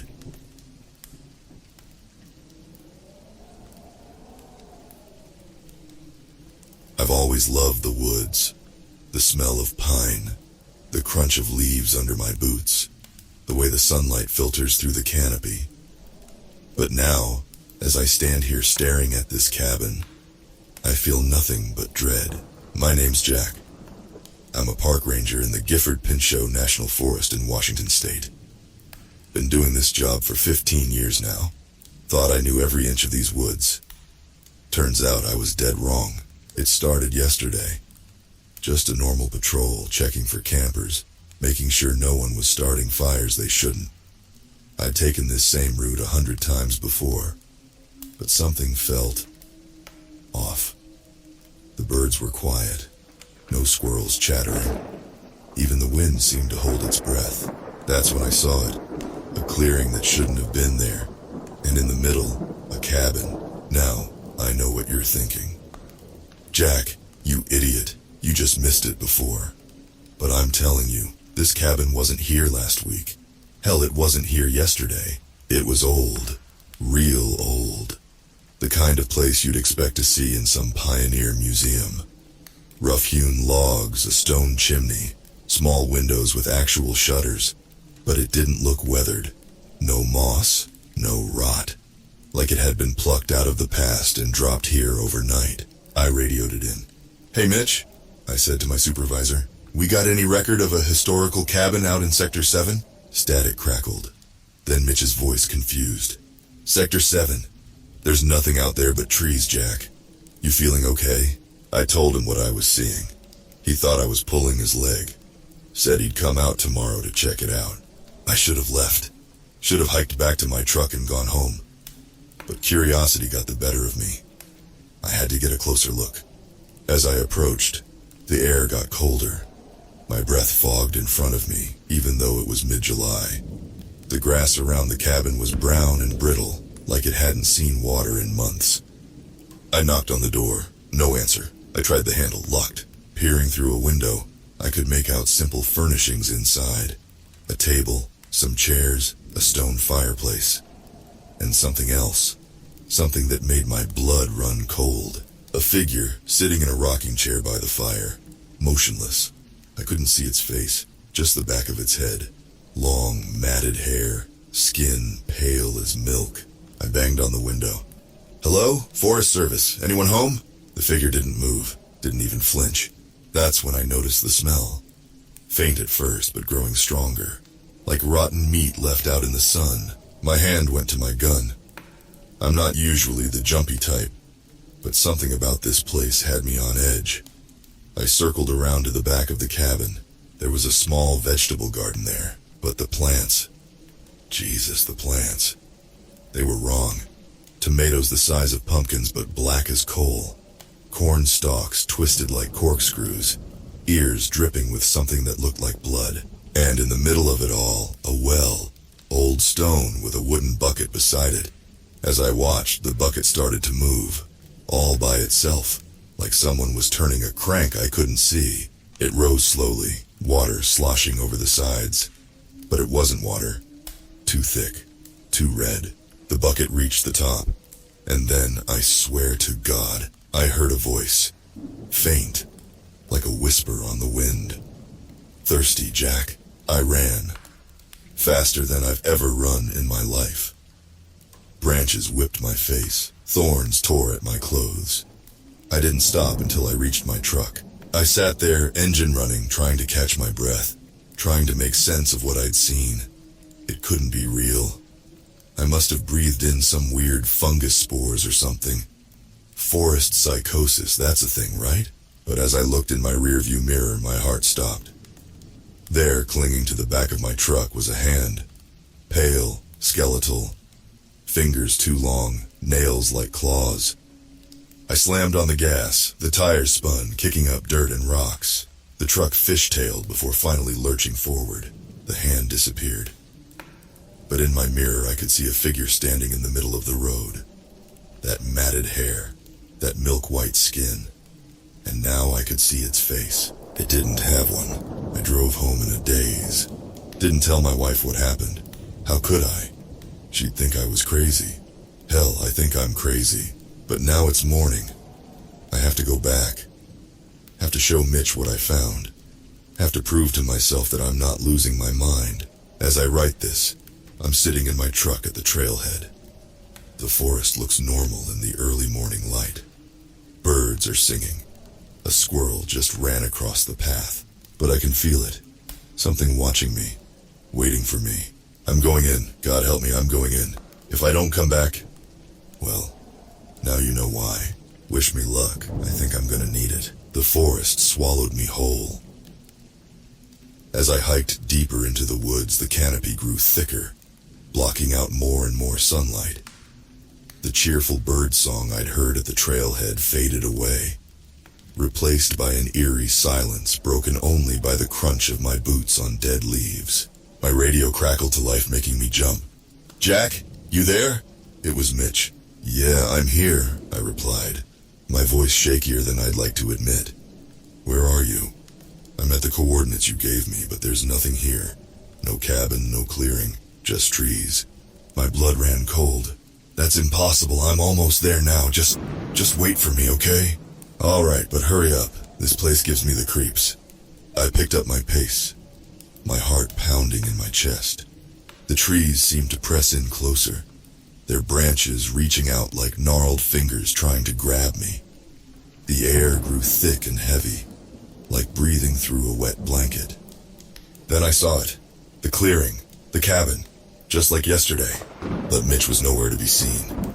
"Mitch!" I called out. "Mitch, where are you?" No answer. Just that unnatural silence. I approached the cabin, my hand on my gun. The door was open now, swinging gently in a breeze I couldn't feel. "Mitch, you in there?" Still nothing. I stepped inside. the floorboards creaking under my weight. The interior was just as I remembered. Simple furniture, stone fireplace. But the rocking chair by the fire was empty. On the table, something caught my eye. A journal, old and worn. I picked it up, my hands shaking. The first page read, Property of John Aldridge, 1887. I flipped through the pages. The handwriting changed every few entries, like multiple people had written in it over the years. The most recent entry was dated today. It was Mitch's handwriting. Jack, if you're reading this, get out. This place, it's not right. Time doesn't work here. I've been here for weeks, but I know I just arrived. The cabin, it feeds on fear, on pain, on us. There are others here, trapped, like me, like you will be if you don't leave now. The journal slipped from my numb fingers. This couldn't be real. It had to be some sick joke. A floorboard creaked behind me. I spun around, gun drawn. But what I saw made me wish it had been the faceless figure from yesterday. It was Mitch. Or what was left of him.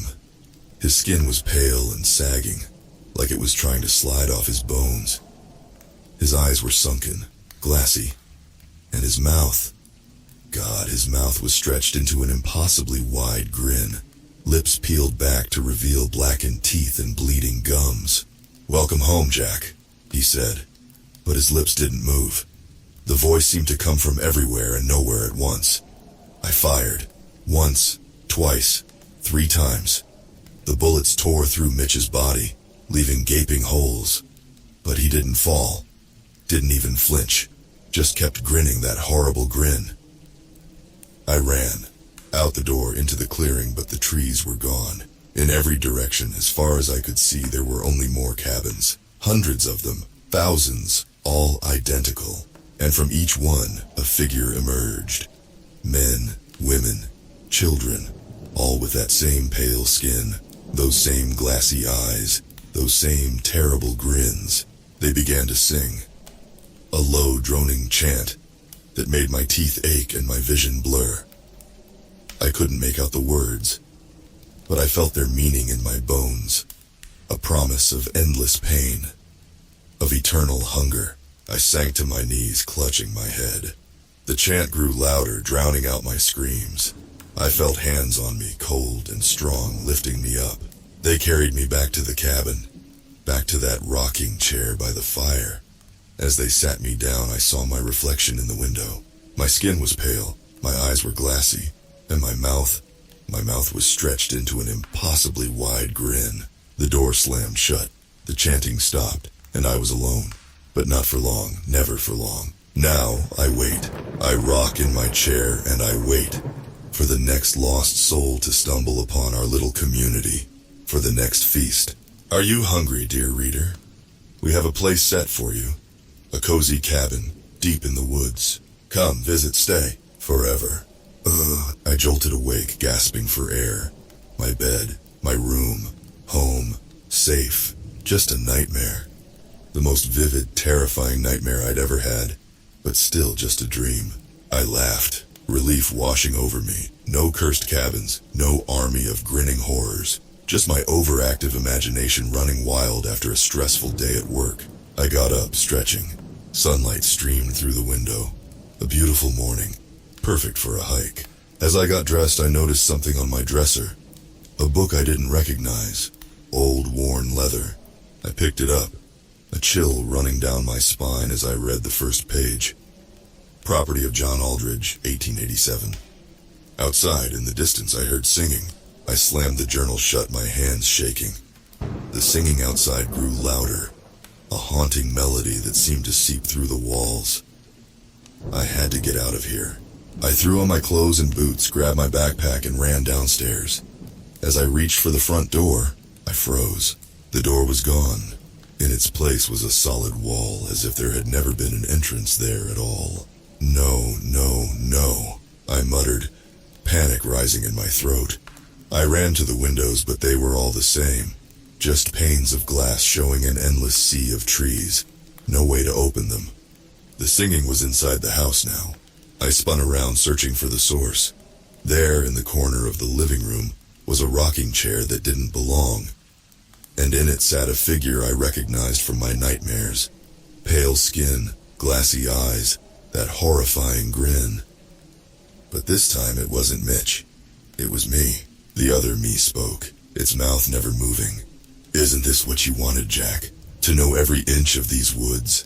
I backed away, bumping into the wall where the door should have been. "This isn't real. It can't be real." The thing wearing my face laughed, a sound like breaking glass. "Oh, it's real. More real than anything you've ever known. And now you're a part of it. Forever." I closed my eyes, willing it all to disappear. When I opened them, I was back in the forest, standing in front of the cabin. Relief flooded through me for a moment until I realized this wasn't an escape. This was where it all began. My radio crackled. Jack, do you copy?" It was a woman's voice. Sarah, another ranger. I grabbed the radio. "Sarah, thank God. Listen, you need to stay away from Sector 7. There's something wrong here, something dangerous." Static filled the air, then Sarah's voice came through, broken and distorted. "Jack, help. Cabin. Can't. Out." My blood ran cold. "Sarah, where are you? Sarah?" No response, just more static. I knew I should run. Get as far away from this place as possible. But I couldn't leave Sarah. I had to try to save her. I entered the cabin, gun drawn. The interior shifted and changed with each blink. Sometimes the simple, rustic room I'd first seen. Sometimes a decaying ruin with rotting furniture and mold-covered walls. Sometimes a scene of unimaginable horror with blood-soaked floors and things hanging from the ceiling I couldn't bear to look at directly. "Sarah!" I called out. "Sarah, where are you?" A muffled cry came from below, the floor. There had to be a basement. I searched frantically, finally finding a trap door hidden under a rug. I yanked it open and peered into the darkness below. "Sarah?" "Jack, help me!" Her voice echoed from the depths. I didn't hesitate. I lowered myself into the hole, dropping down into pitch blackness. The trap door slammed shut above me. My flashlight flickered to life, revealing a narrow tunnel hewn from raw earth. The walls glistened with something wet and red. I tried not to think about what it might be. I moved forward, the tunnel twisting and turning. Sarah's cries grew louder, more desperate. I picked up my pace, breaking into a run. The tunnel opened into a vast cavern. My flashlight barely penetrated the darkness, but I could make out shapes hanging from the ceiling. They looked almost like cocoons. One of them was moving. "Sarah," I approached cautiously. The cocoon split open, and Sarah tumbled out, gasping and covered in some kind of clear, sticky fluid. I rushed to her side. "Jack," she wheezed, clutching at my jacket. "You shouldn't have come. It's a trap. It's all a trap." Before I could respond, a deep, rumbling laugh filled the cavern. A voice I recognized. My own voice, but twisted and wrong. "Welcome to the heart of the forest, Jack," it said. "We've been waiting for you." The other cocoons began to pulse and writhe. They split open, one by one, releasing their occupants. I saw Mitch, pale and grinning. Other rangers I knew, hikers who had gone missing over the years. All of them changed, transformed into those grinning, glassy-eyed horrors. They surrounded us, their chant beginning anew. Sarah screamed, her body convulsing. I watched in horror as her skin began to pale, her eyes glazing over. "You see, Jack," my doppelganger's voice echoed. "The forest has been hungry for a long, long time. But it's picky about its meals. It likes to play with its food first, to season it with fear and despair." I felt something wet and cold wrap around my ankles. I looked down to see the earth itself rising up, tendrils of mud and root ensnaring my legs. "Your fear is exquisite," the voice continued. "Your despair, intoxicating. You'll feed us well." The tendrils climbed higher, and I felt my strength draining away. My gun slipped from my numb fingers. But don't worry, death is not the end here. It's just the beginning. You'll join us in our endless hunt. You'll help us bring more lost souls to this hungry, hungry forest. As the tendrils reached my chest, as the chanting grew to a deafening roar, as Sarah's transformation completed and she turned her new, terrible grin toward me, I had one last, desperate thought. I grabbed my radio. "Mayday!" I gasped into it. "Sector 7 is quarantined. Do not enter. Repeat, do not enter under any circumstances. The forest is alive, and it's hungry." I don't know if anyone heard my warning. I don't know if it will make any difference. All I know is that the forest is always growing, always hungry, and now I'm a part of it, forever. So let me ask you, dear reader, are you lost? Are you tired? There's a cabin deep in the woods.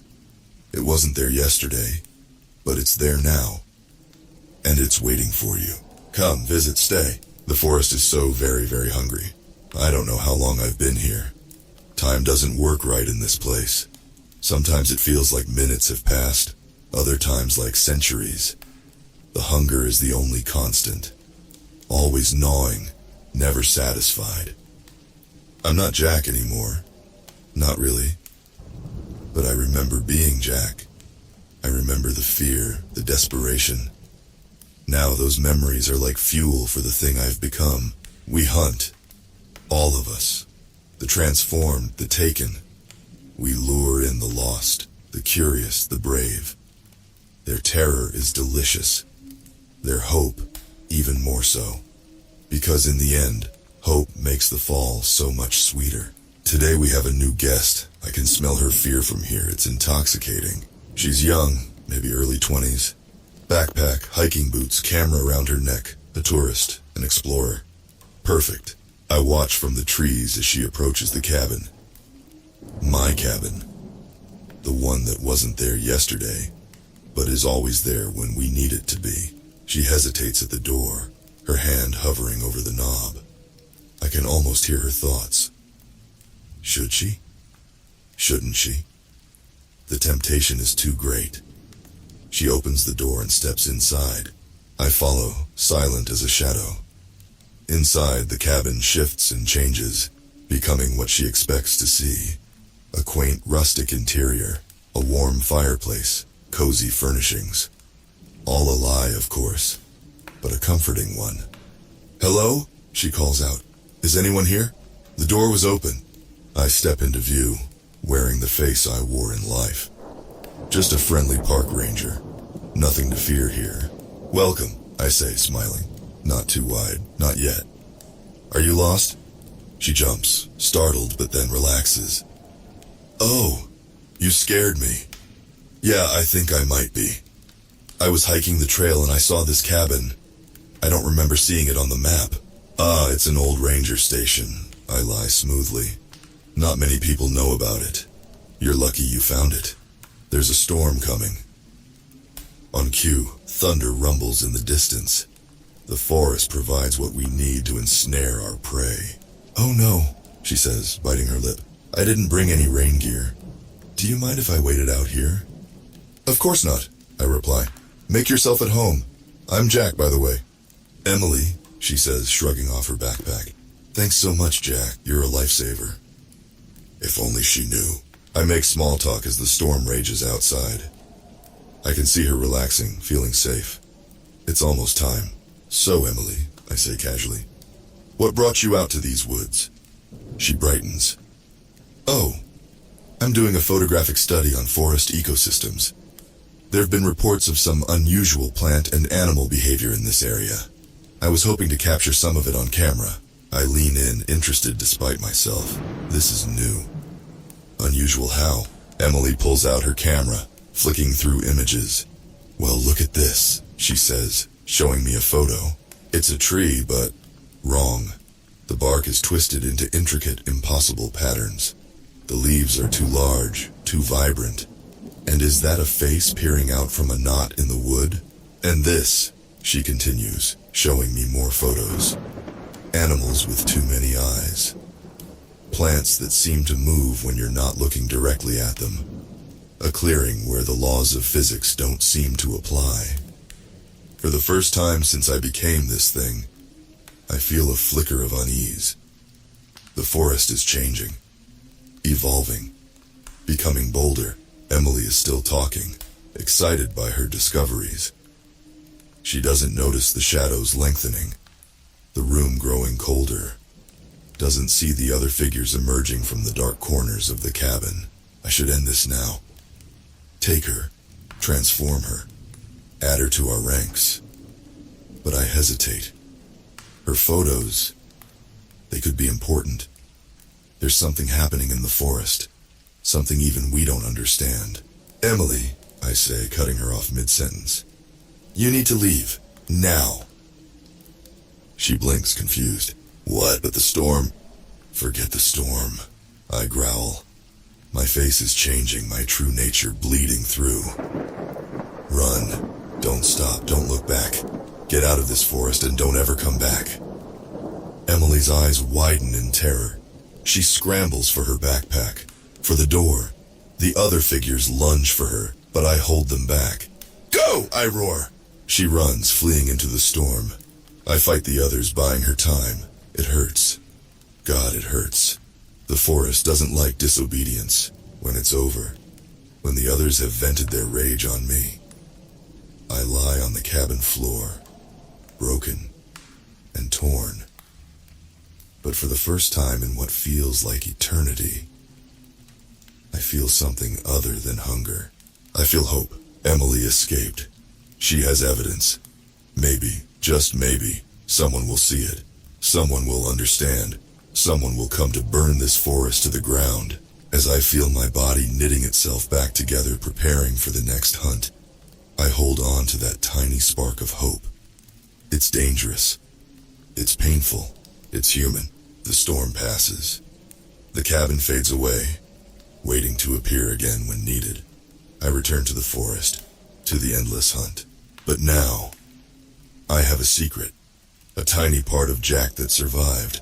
A part that helped someone escape. I am the forest. I am the hunger. But I remember being human. And I'm starting to wonder, what else do I remember? The hunt continues. The forest grows. But something has changed.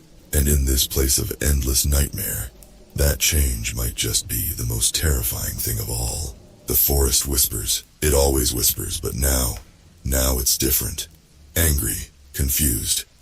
Ever since I let Emily go, things have changed. I've changed. I shouldn't be able to resist the hunger.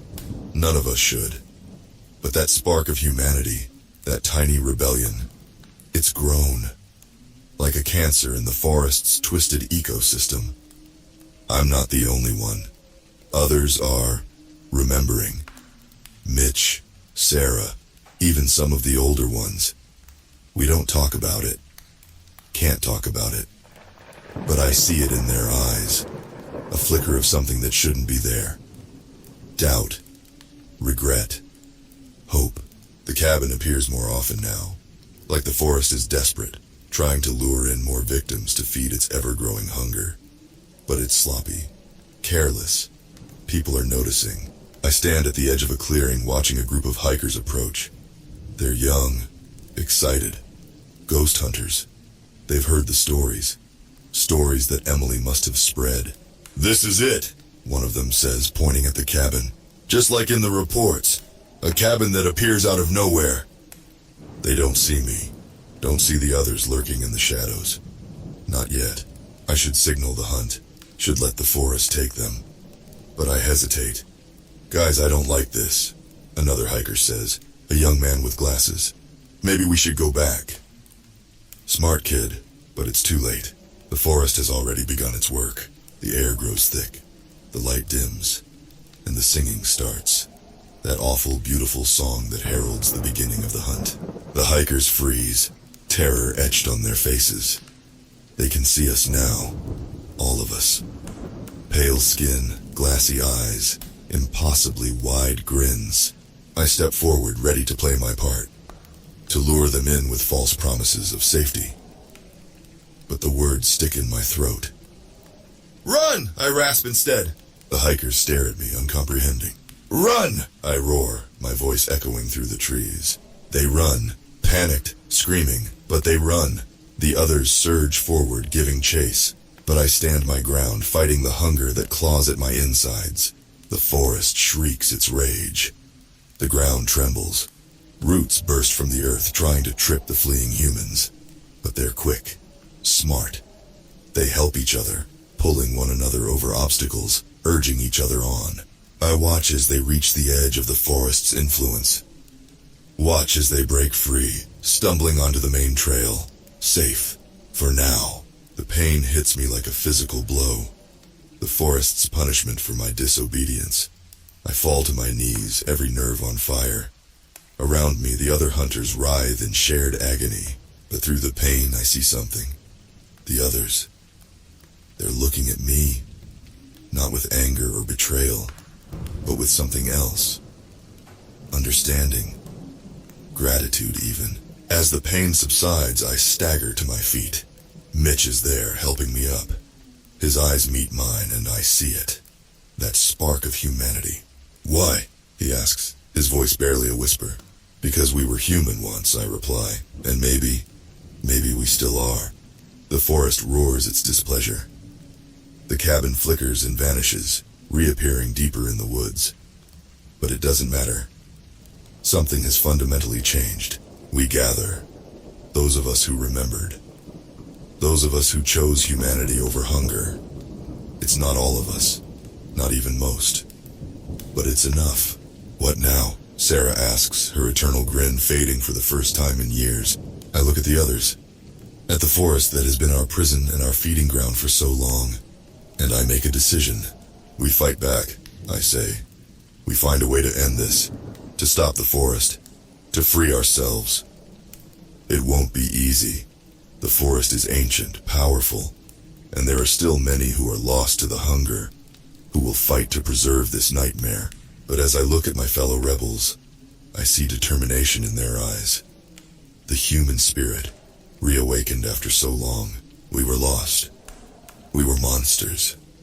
But now we're something else. Something between human and horror. And maybe, just maybe, that's exactly what we need to be to end this.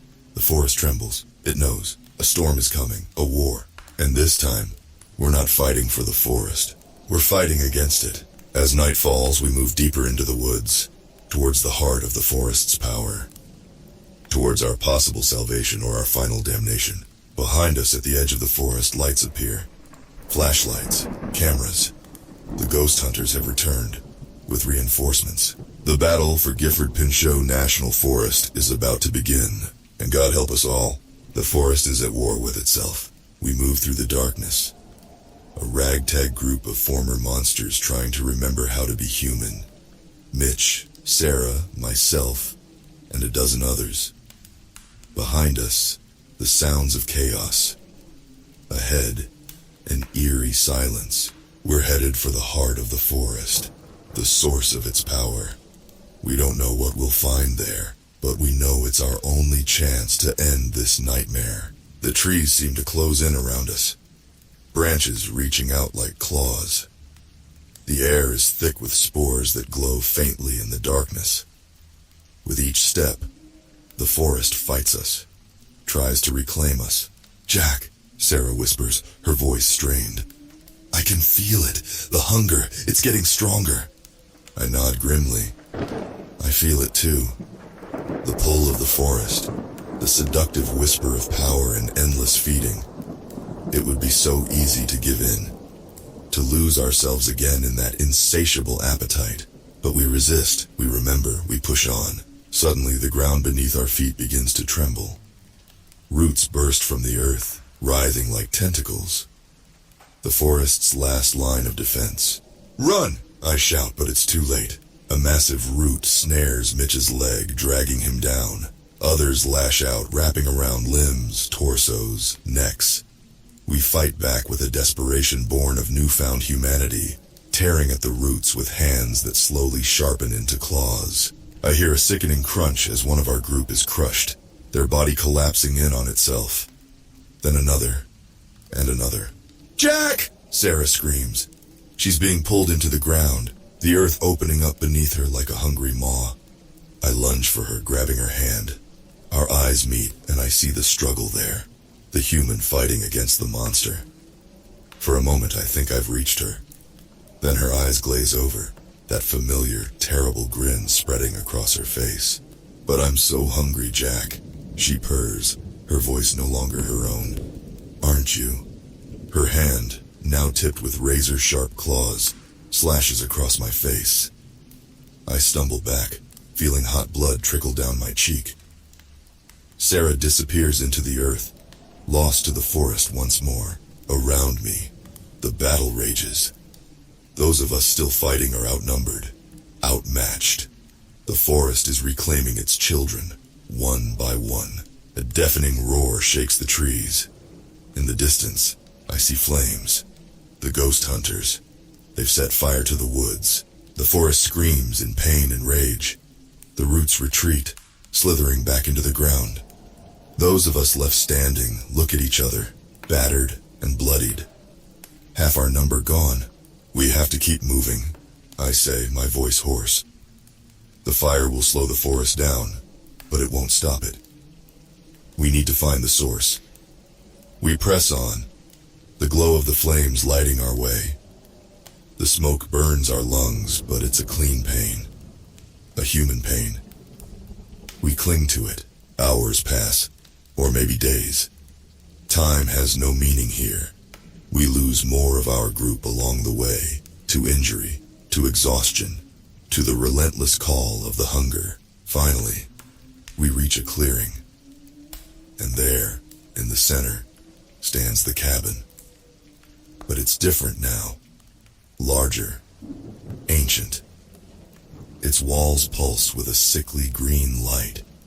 The wood twisted into impossible shapes. This is it, the heart of the forest. The source of all our suffering. As we approach, the door swings open. A figure steps out and my blood runs cold. It's me. Or rather, the thing I was. The monster I became. It grins at us. That horrible, too-wide grin that haunts my nightmares. Welcome home, it says, its voice a chorus of screams. We've been waiting for you. Behind it, I catch glimpses of other figures. Sarah, Mitch. All the souls the forest has claimed over the years. This is what we've been seeking. Our chance to end this. But as I look at that twisted version of myself, at the army of horrors behind it, I realize the terrible truth. We're too late. The forest is too strong, too hungry. The thing wearing my face spreads its arms wide. Come, it says. Embrace what you truly are, what you've always been. I feel the last shreds of my humanity slipping away. The hunger rises, threatening to consume me entirely. But then, from somewhere deep in the woods, I hear a sound. A voice. Familiar. Emily. Jack, she calls. Jack, fight it. Remember who you are. The monster in my skin snarls, its confidence faltering for the first time. I close my eyes, focusing on that voice. On the memory of humanity. Of kindness. Of hope. When I open them again, I know what I have to do. I turn to the others, the last of our ragtag group of rebels. Whatever happens, I say, don't let the forest win. Burn it all if you have to. Then, before I can change my mind, I charge towards the cabin, towards the thing wearing my face, towards the heart of the forest's power. The final battle is about to begin, and one way or another this long nightmare will end. Either the forest falls, or humanity burns with it. The forest burns. I stand at the edge of the inferno, watching as flames devour trees that have stood for centuries. The heat sears my skin, but I don't move. I can't. This is the end I've been waiting for. The end I helped create. It's been years since Emily escaped. Years of subtle rebellion, of planting doubts in the minds of our victims, of letting some escape, their stories spreading like seeds on the wind. Stories of a haunted forest, of a hungry darkness, of a cabin that appears and disappears. People came, scientists, paranormal investigators, thrill seekers. Most never left, but some did, and they brought back proof. The government couldn't ignore it anymore. The forest was declared a hazard, a threat. They tried quarantines first, guards, fences, but the forest just grew around them, through them, devouring metal and concrete as easily as flesh. So they decided to burn it all. I should be terrified. The others are. I can hear their screams on the wind, smell their fear mixing with the smoke. But all I feel is relief. A figure emerges from the flames. Sarah. Or what used to be Sarah. Her skin bubbles and melts, her eternal grin finally faltering. "Why?" she hisses, her voice like crackling timber. "Why did you betray us? Betray the forest?" I look at her. Really look at her. For the first time in years. Because I remembered, I say simply. I remembered being human. She lunges at me, claws extended. I don't fight back. Her talons sink into my chest, tearing, ripping. The pain is exquisite, real, human. As Sarah's form crumbles to ash, I sink to my knees. The forest around me screams its death throes. I can feel it trying to regenerate, to heal, to survive. But the fire is too much, too hot, too hungry. For once the forest knows what it's like to be devoured. I crawl forward into the heart of the blaze. My flesh blackens and peels away, but I don't stop. I have one last task, one last duty. In the center of the inferno stands the cabin, the source of it all. It flickers and shifts, trying to escape the flames. But it can't. Not anymore. I reach the porch, my body barely holding together. With the last of my strength, I pull myself up the steps. The door swings open. Inside, it's cool, quiet. The fire can't reach here, not yet. The cabin's interior is as I remember it from that first day, a lifetime ago. The simple furniture, the stone fireplace, the rocking chair, and in that chair sits a figure, myself, as I was, as I should have been. He looks at me, his eyes clear and human. "You did it," he says. "You remembered." I nod, unable to speak. My throat is raw from smoke and screaming. "It's time to end this," he says, standing. "All of it." I understand. I've always understood deep down. The cabin is the heart of the forest. And I am the heart of the cabin. My other self helps me to the chair. I sit down, feeling the weight of years, of countless victims, of an ancient, twisted hunger. "Are you ready?" he asks. I nod again. He smiles. A real smile, not the rictus grin of the forest's thralls. Then he fades away like mist in sunlight. I close my eyes. Around me, I feel the cabin shudder. The walls groan. The very air seems to thin. I let go. Of the hunger. Of the memories. Of the pain and the power and the endless hunt. I let go of being the forest. I let go of being the cabin. I let go of being Jack. I just let go. The cabin collapses. The fire rushes in. And in that final moment, as the flames consume what's left of me, I feel something I haven't felt in a very, very long time. Peace. Weeks later, a team in hazmat suits picks through the ashes of the forest. Miles of charred earth and blackened stumps. No sign of the strange plants or animals reported. No sign of the missing people. No sign of the cabin. As the sun sets, the team prepares to leave. One of them, a young woman, lags behind. Emily. She survived. She brought help. She ended it. Or did she? As Emily turns to go, something catches her eye. A glint in the ashes. She kneels down, brushes away the soot. A key. Old iron. And tied to it a scrap of paper, somehow untouched by the fire. On it, in neat handwriting. For the cabin in the woods that wasn't there yesterday. Emily's hand trembles. She should report this, turn it in. But she pockets the key, looks around to make sure no one saw. And then she walks away, into the gathering darkness. Behind her, silent as a shadow, patient as the trees, a sapling pushes through the ashes. Its leaves unfurl, too green, too vibrant, and deep in the woods that have not yet grown in a place that is no place. A door creaks open. The forest endures. The hunt goes on. And somewhere a cabin waits, hungry for its next visitor. Are you lost, dear reader? Tired? Scared? Don't worry. You'll find your way. After all, there's a cabin in the woods, and it wasn't there yesterday, but it's there now, waiting for you.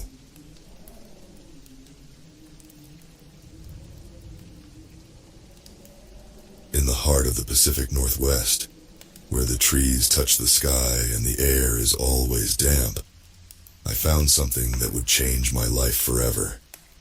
I'm Jake, a seasoned hiker, and the woods of Oregon have always been my sanctuary. But not this time. I'd set out early, the sun barely a whisper in the sky, my breath misting in the cool air.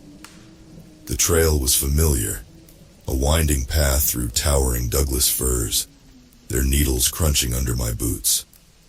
I was headed for the Mirror Lake, a hidden gem nestled deep in the woods. About a mile in, I noticed something odd, a set of footprints pressed deep into the mud going the wrong way. They weren't heading out of the woods but deeper in, and they were mine. I recognized the tread pattern, the slight wear on the outer edge of the left boot. I'd bought these boots in Portland, at the old outdoor store on Sandy Boulevard. There was no mistaking them. But how could my own footprints be leading me deeper into the woods? A chill ran down my spine, and it wasn't from the morning frost. I decided to follow them, a nagging curiosity tugging at my gut. The prints veered off the main trail, onto a narrow path overgrown with ferns and moss. I pushed aside the foliage, the damp leaves brushing against my hands, and continued on. The woods grew denser, the canopy above blocking out the sunlight. Shadows danced at the edges of my vision, and the usual comforting sounds of the forest seemed muffled, distant. I felt a pang of unease, but I pressed on, the mystery of the footprints pulling me forward. Then I saw it. A small clearing. The ground churned up, the grass stained dark. Blood. My heart pounded in my chest as I stepped closer, my eyes scanning the area.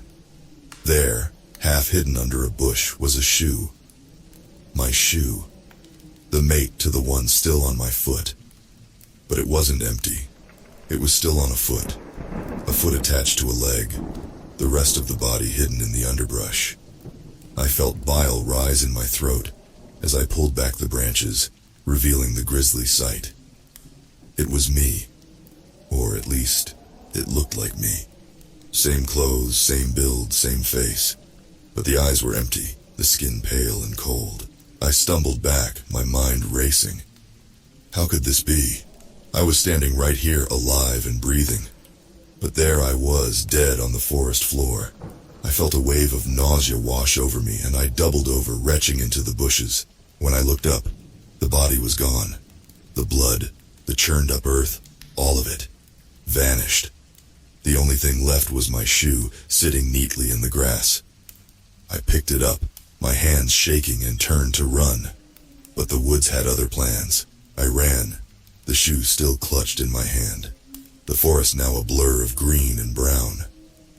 The once familiar woods had become a twisted, disorienting maze. Every tree looked the same, every path a dead end.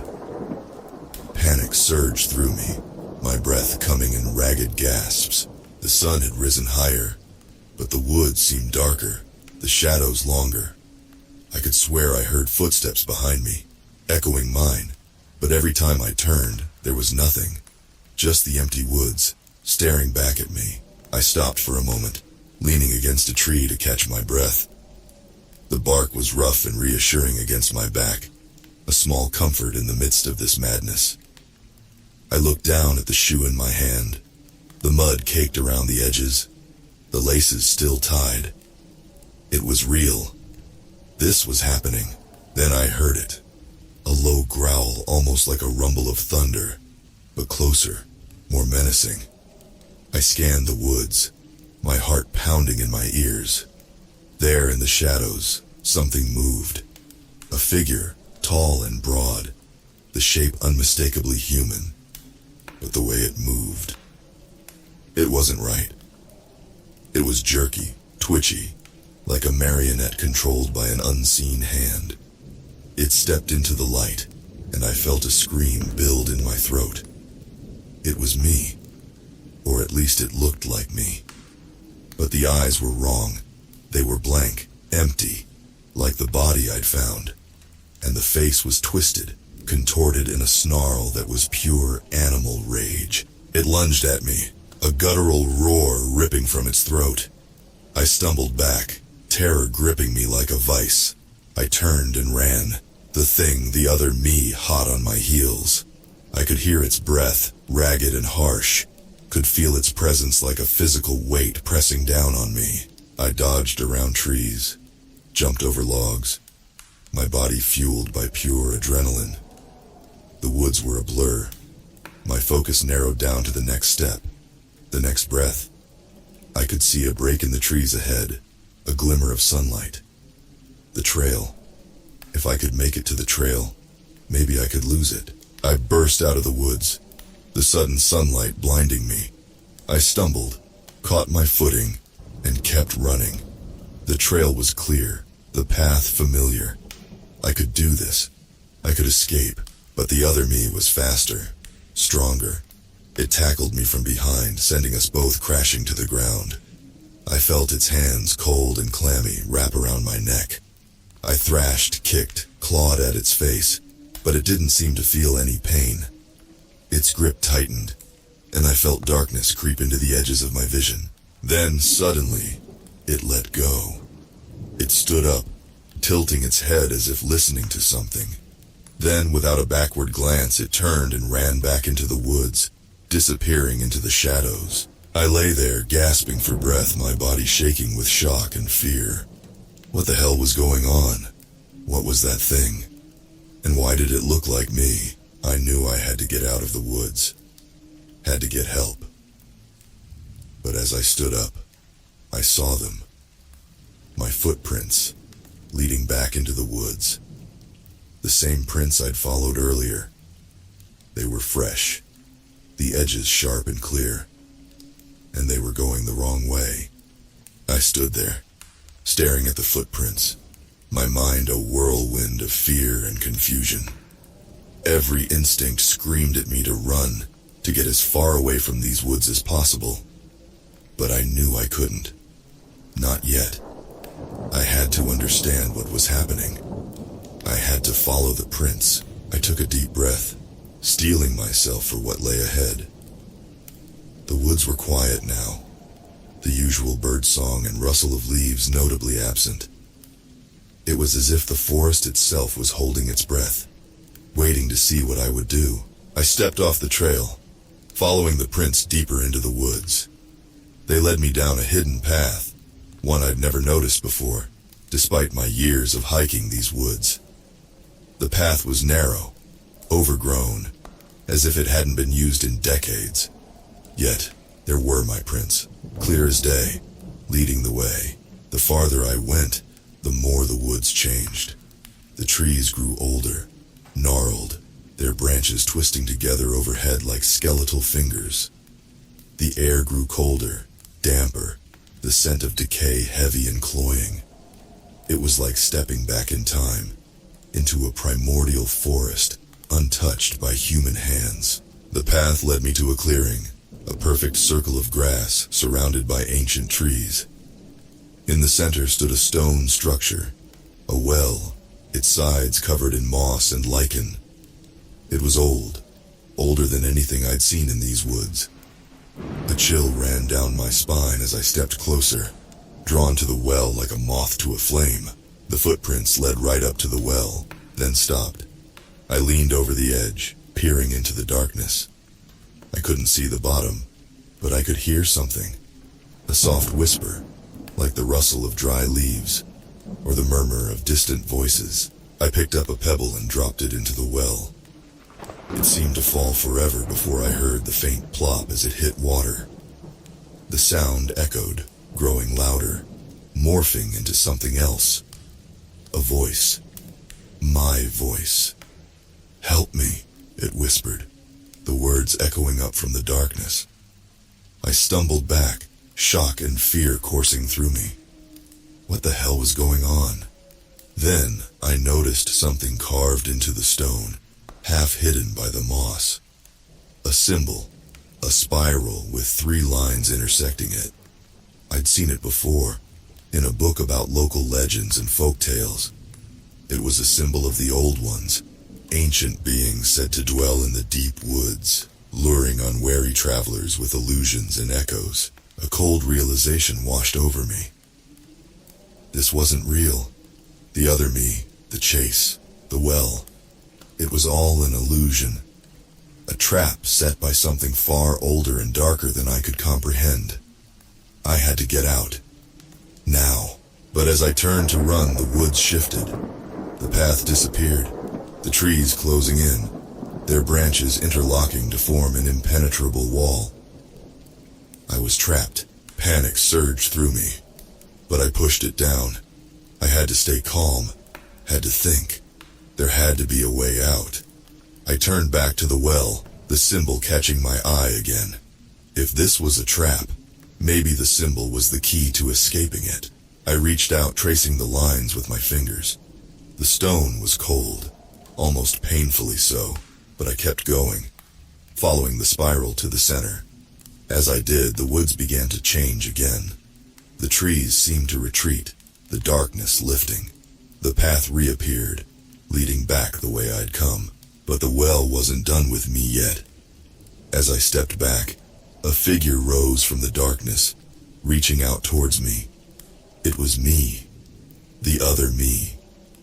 Its eyes were no longer empty, but filled with a desperate, pleading look. "Help me," it whispered again, its voice echoing in the clearing. I hesitated, torn between the desire to run and the urge to help. But this wasn't real. It couldn't be. Could it? I stood there, frozen, as the figure reached out towards me. Its eyes were mirrors of my own, reflecting the same fear and confusion I felt. I knew it wasn't real, that it was just another part of the trap. But what if it wasn't? What if, somehow, it was a part of me, trapped and desperate for help? I made my decision. I reached out, grasping the figure's hand. It was cold, the grip weak, but it felt real. The figure pulled me towards the well, its intent clear. It wanted me to go in. Every instinct screamed at me to resist, to run, but I pushed the fear down. I took a deep breath and climbed over the edge, lowering myself into the darkness. The figure followed, its presence a cold comfort in the blackness. The descent was slow, the walls of the well slick with moss and algae. I braced my back against one side, my feet against the other, and inched my way down. The air grew colder, damper, the scent of decay and rot heavy and cloying. The only sound was the distant drip of water and the rasping of our breath. After what felt like hours, my feet touched water. It was ice cold, seeping into my boots and numbing my toes. I let go of the wall, dropping into the water with a splash. It was shallow, barely waist deep, and the bottom was smooth, worn down by time and water. The figure, still by my side, gestured for me to follow. It moved through the water, its steps silent, its form barely more than a shadow in the darkness. I followed, my heart pounding in my chest, my breath misting in the cold air. The well opened up into a tunnel, the walls lined with ancient stones, the ceiling low and oppressive. The tunnel led us deeper into the earth, the darkness so complete that I couldn't see my hand in front of my face. I kept one hand on the wall, the stones cold and rough under my fingers, and followed the sound of the figure's footsteps. The tunnel seemed to go on forever, twisting and turning like a maze. I lost all sense of time and direction. My world narrowed down to the next step, the next breath. The cold was bone deep now, my teeth chattering, my body shaking with shivers. Then, suddenly, the tunnel opened up into a cavern. The air was different here, warmer, and there was a faint glow, like the light of a distant fire. The figure led me towards the light, its steps quickening, its form becoming more solid, more real. The cavern was vast, the ceiling high and vaulted, the walls lined with more ancient stones. In the center was a fire pit, the flames burning low and steady, casting long dancing shadows on the walls. Around the fire were figures, shadows that slowly resolved into people. They were all me, all different versions of me, some younger, some older, some barely more than shadows. They sat around the fire, their eyes empty, their faces slack. They were trapped, I realized. Trapped in this cavern, in this illusion. The figure by my side stepped into the light, and I saw it clearly for the first time. It was me, but not quite. Its edges were blurred, its form slightly transparent. It was an echo, a reflection, a copy. It turned to me, its eyes filled with that same desperate plea. "Help us," it whispered, its voice echoing in the cavern. "Help us be free." I looked around the cavern, at the countless versions of me, all trapped, all waiting. I knew what I had to do. I had to free them. I had to free us. I stepped closer to the fire. The heat a stark contrast to the cold of the tunnel. The figures around the fire stirred, their eyes flickering to life, their faces turning towards me. I saw hope in their eyes, and fear, and desperation. They were all me, but they were also not me. They were echoes, reflections, copies, and they were trapped. The figure that had led me here, the one I'd followed into the well, stood by my side. It looked at me, its eyes mirroring my own. "You must complete the ritual," it said, its voice a whisper that echoed through the cavern. "You must free us." "What ritual?" I asked, my voice steady despite the fear churning in my gut. "What do I have to do?" The figure pointed to the fire. "The fire is the heart of the illusion," it said. "It must be extinguished." I looked at the fire, the flames dancing and flickering, casting long shadows on the walls. It seemed simple enough. Too simple. "And then what?" I asked. "What happens when the fire is out?" The figure hesitated, a look of uncertainty crossing its face. "We do not know," it said, "but we know that the fire must be extinguished. It is the only way to break the illusion." I nodded, steeling myself for what was to come. I stepped towards the fire, the heat intense, the flames reaching out as if to stop me. I took a deep breath and reached into the fire, grabbing a handful of dirt from the edge of the pit. The flames licked at my skin, the pain sharp and intense. But I gritted my teeth and bore it. I threw the dirt into the center of the fire, the flames sputtering and hissing as the dirt hit them. I did it again and again, my hands blistering and burning, but I didn't stop. I couldn't stop. Not until it was done. The fire fought back, the flames growing higher, hotter. But I kept going. Sweat poured down my face. My body shook with pain and exhaustion. But I didn't stop. I couldn't stop. Not until the last flame flickered and died, leaving nothing but a pile of smoldering ashes. As the fire went out, the cavern seemed to sigh, the air growing still and quiet.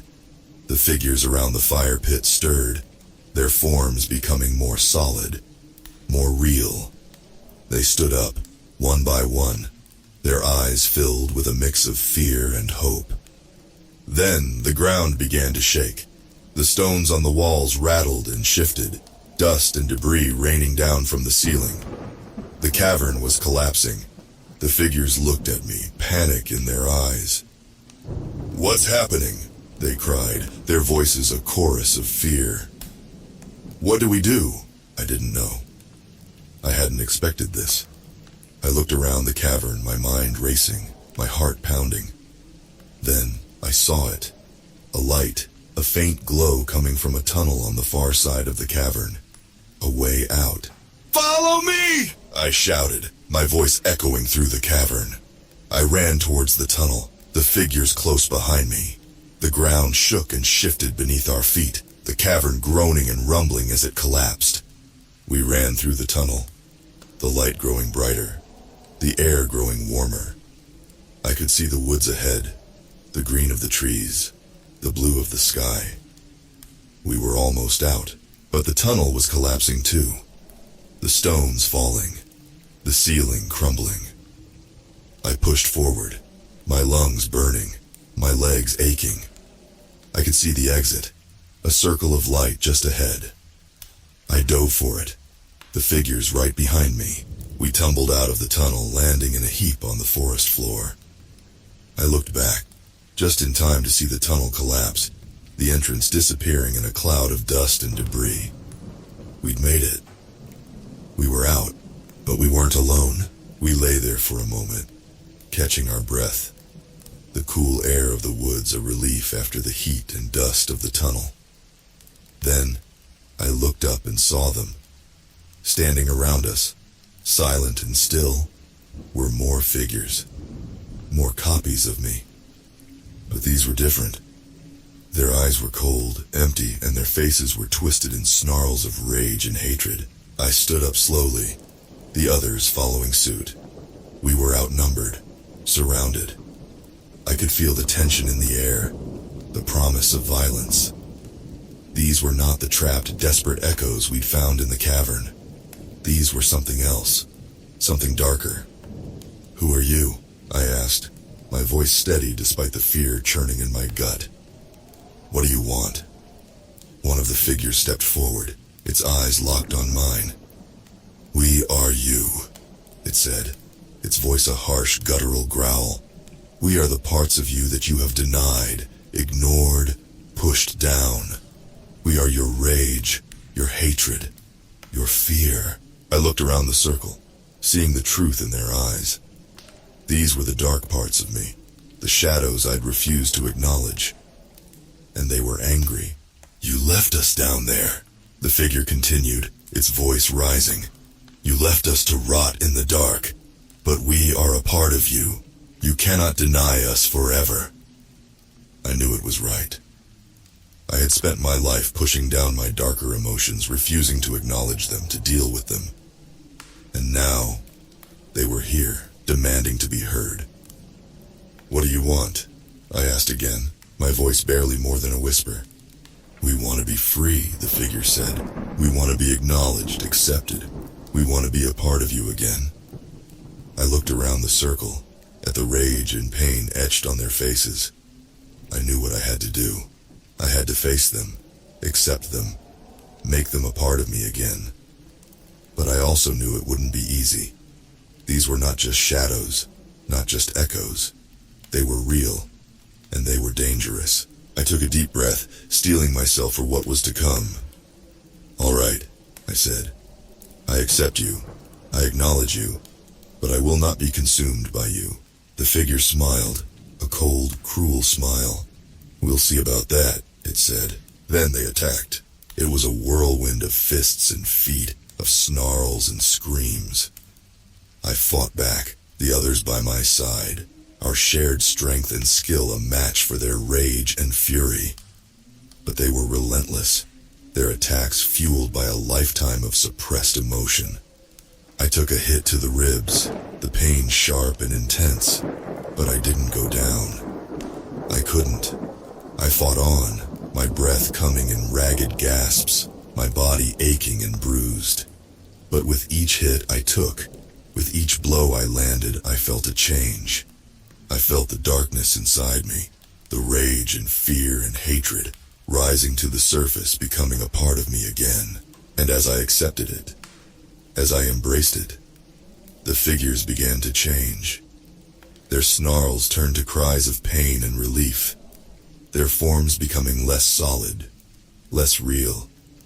They were merging with me, becoming a part of me again. One by one they disappeared, their essence flowing into me, their power becoming my power.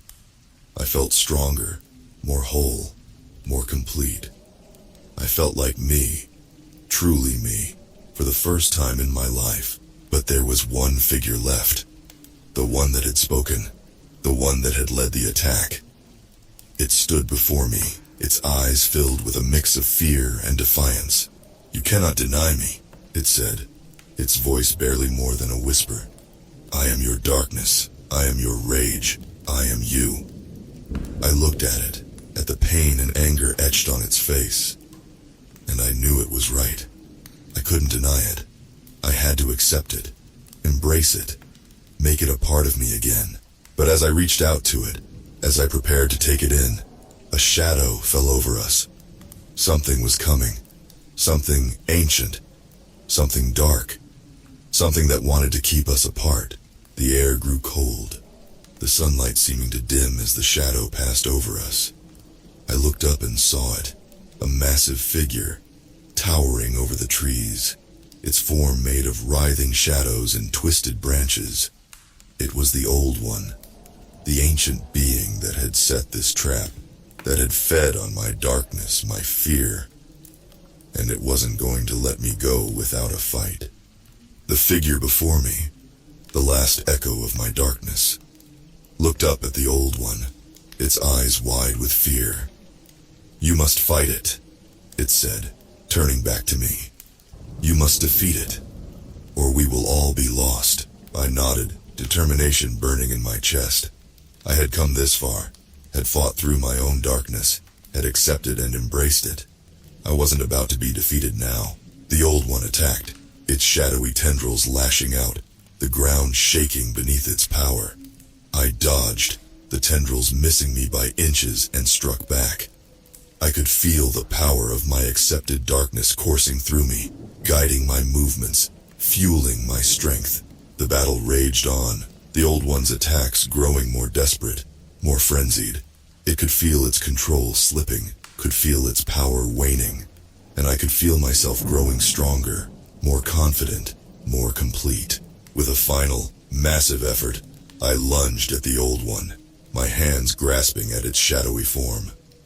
I could feel its darkness, its cold, ancient power, struggling against me. But I held on, my own darkness rising to meet it, to challenge it, to consume it, and then it was over.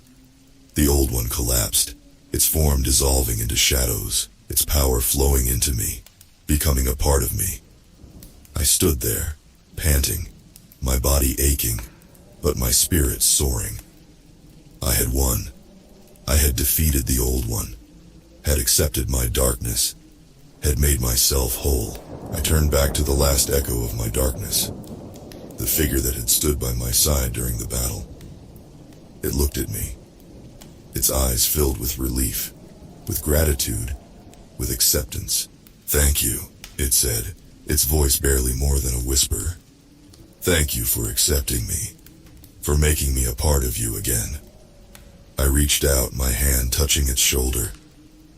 It felt solid, real, a part of me. And as I accepted it, as I embraced it, it merged with me, its power becoming my power, its darkness becoming my darkness. I stood there for a moment, feeling the change, feeling the wholeness, the completeness. I was me, truly me. For the first time in my life, I was the light and the darkness, the joy and the sorrow, the love and the hate. I was whole, and then I woke up. I was back in the woods, the sun shining down through the trees, the birds singing in the branches. I was lying on the trail, my body aching, my clothes torn and dirty, but I was alive. I was me. I stood up, looking around the woods, seeing them with new eyes. I could see the beauty, the life, the light, but I could also see the darkness, the decay, the death. And I accepted it all. I embraced it all. I started walking, following the trail back to the world, back to my life. But I knew I was different now. I was changed. I was whole. And as I walked, I saw them footprints in the mud, leading away from the woods, back to the world. My footprints. The footprints of a man who had faced his darkness, who had accepted it, who had made himself whole. I followed them out. Years have passed since that day in the woods. I've lived my life, faced my challenges, embraced my joys.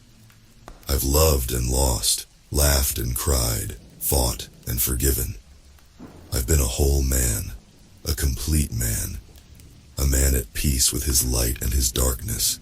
And sometimes, when the sun is shining and the birds are singing, I go back to the woods. I walk the trails. I breathe the air. I feel the life and the death, the light and the darkness. And I remember the old one, the battle, the acceptance, the merging. I remember the footprints leading deeper into the woods, leading out. And I smile, because I know that I am whole, I am complete, I am me, and that is enough, that is everything. Thank you for taking this journey with me, and please don't forget to like this video and subscribe if you are new here, and help MM13 to reach 1,000 subscribers.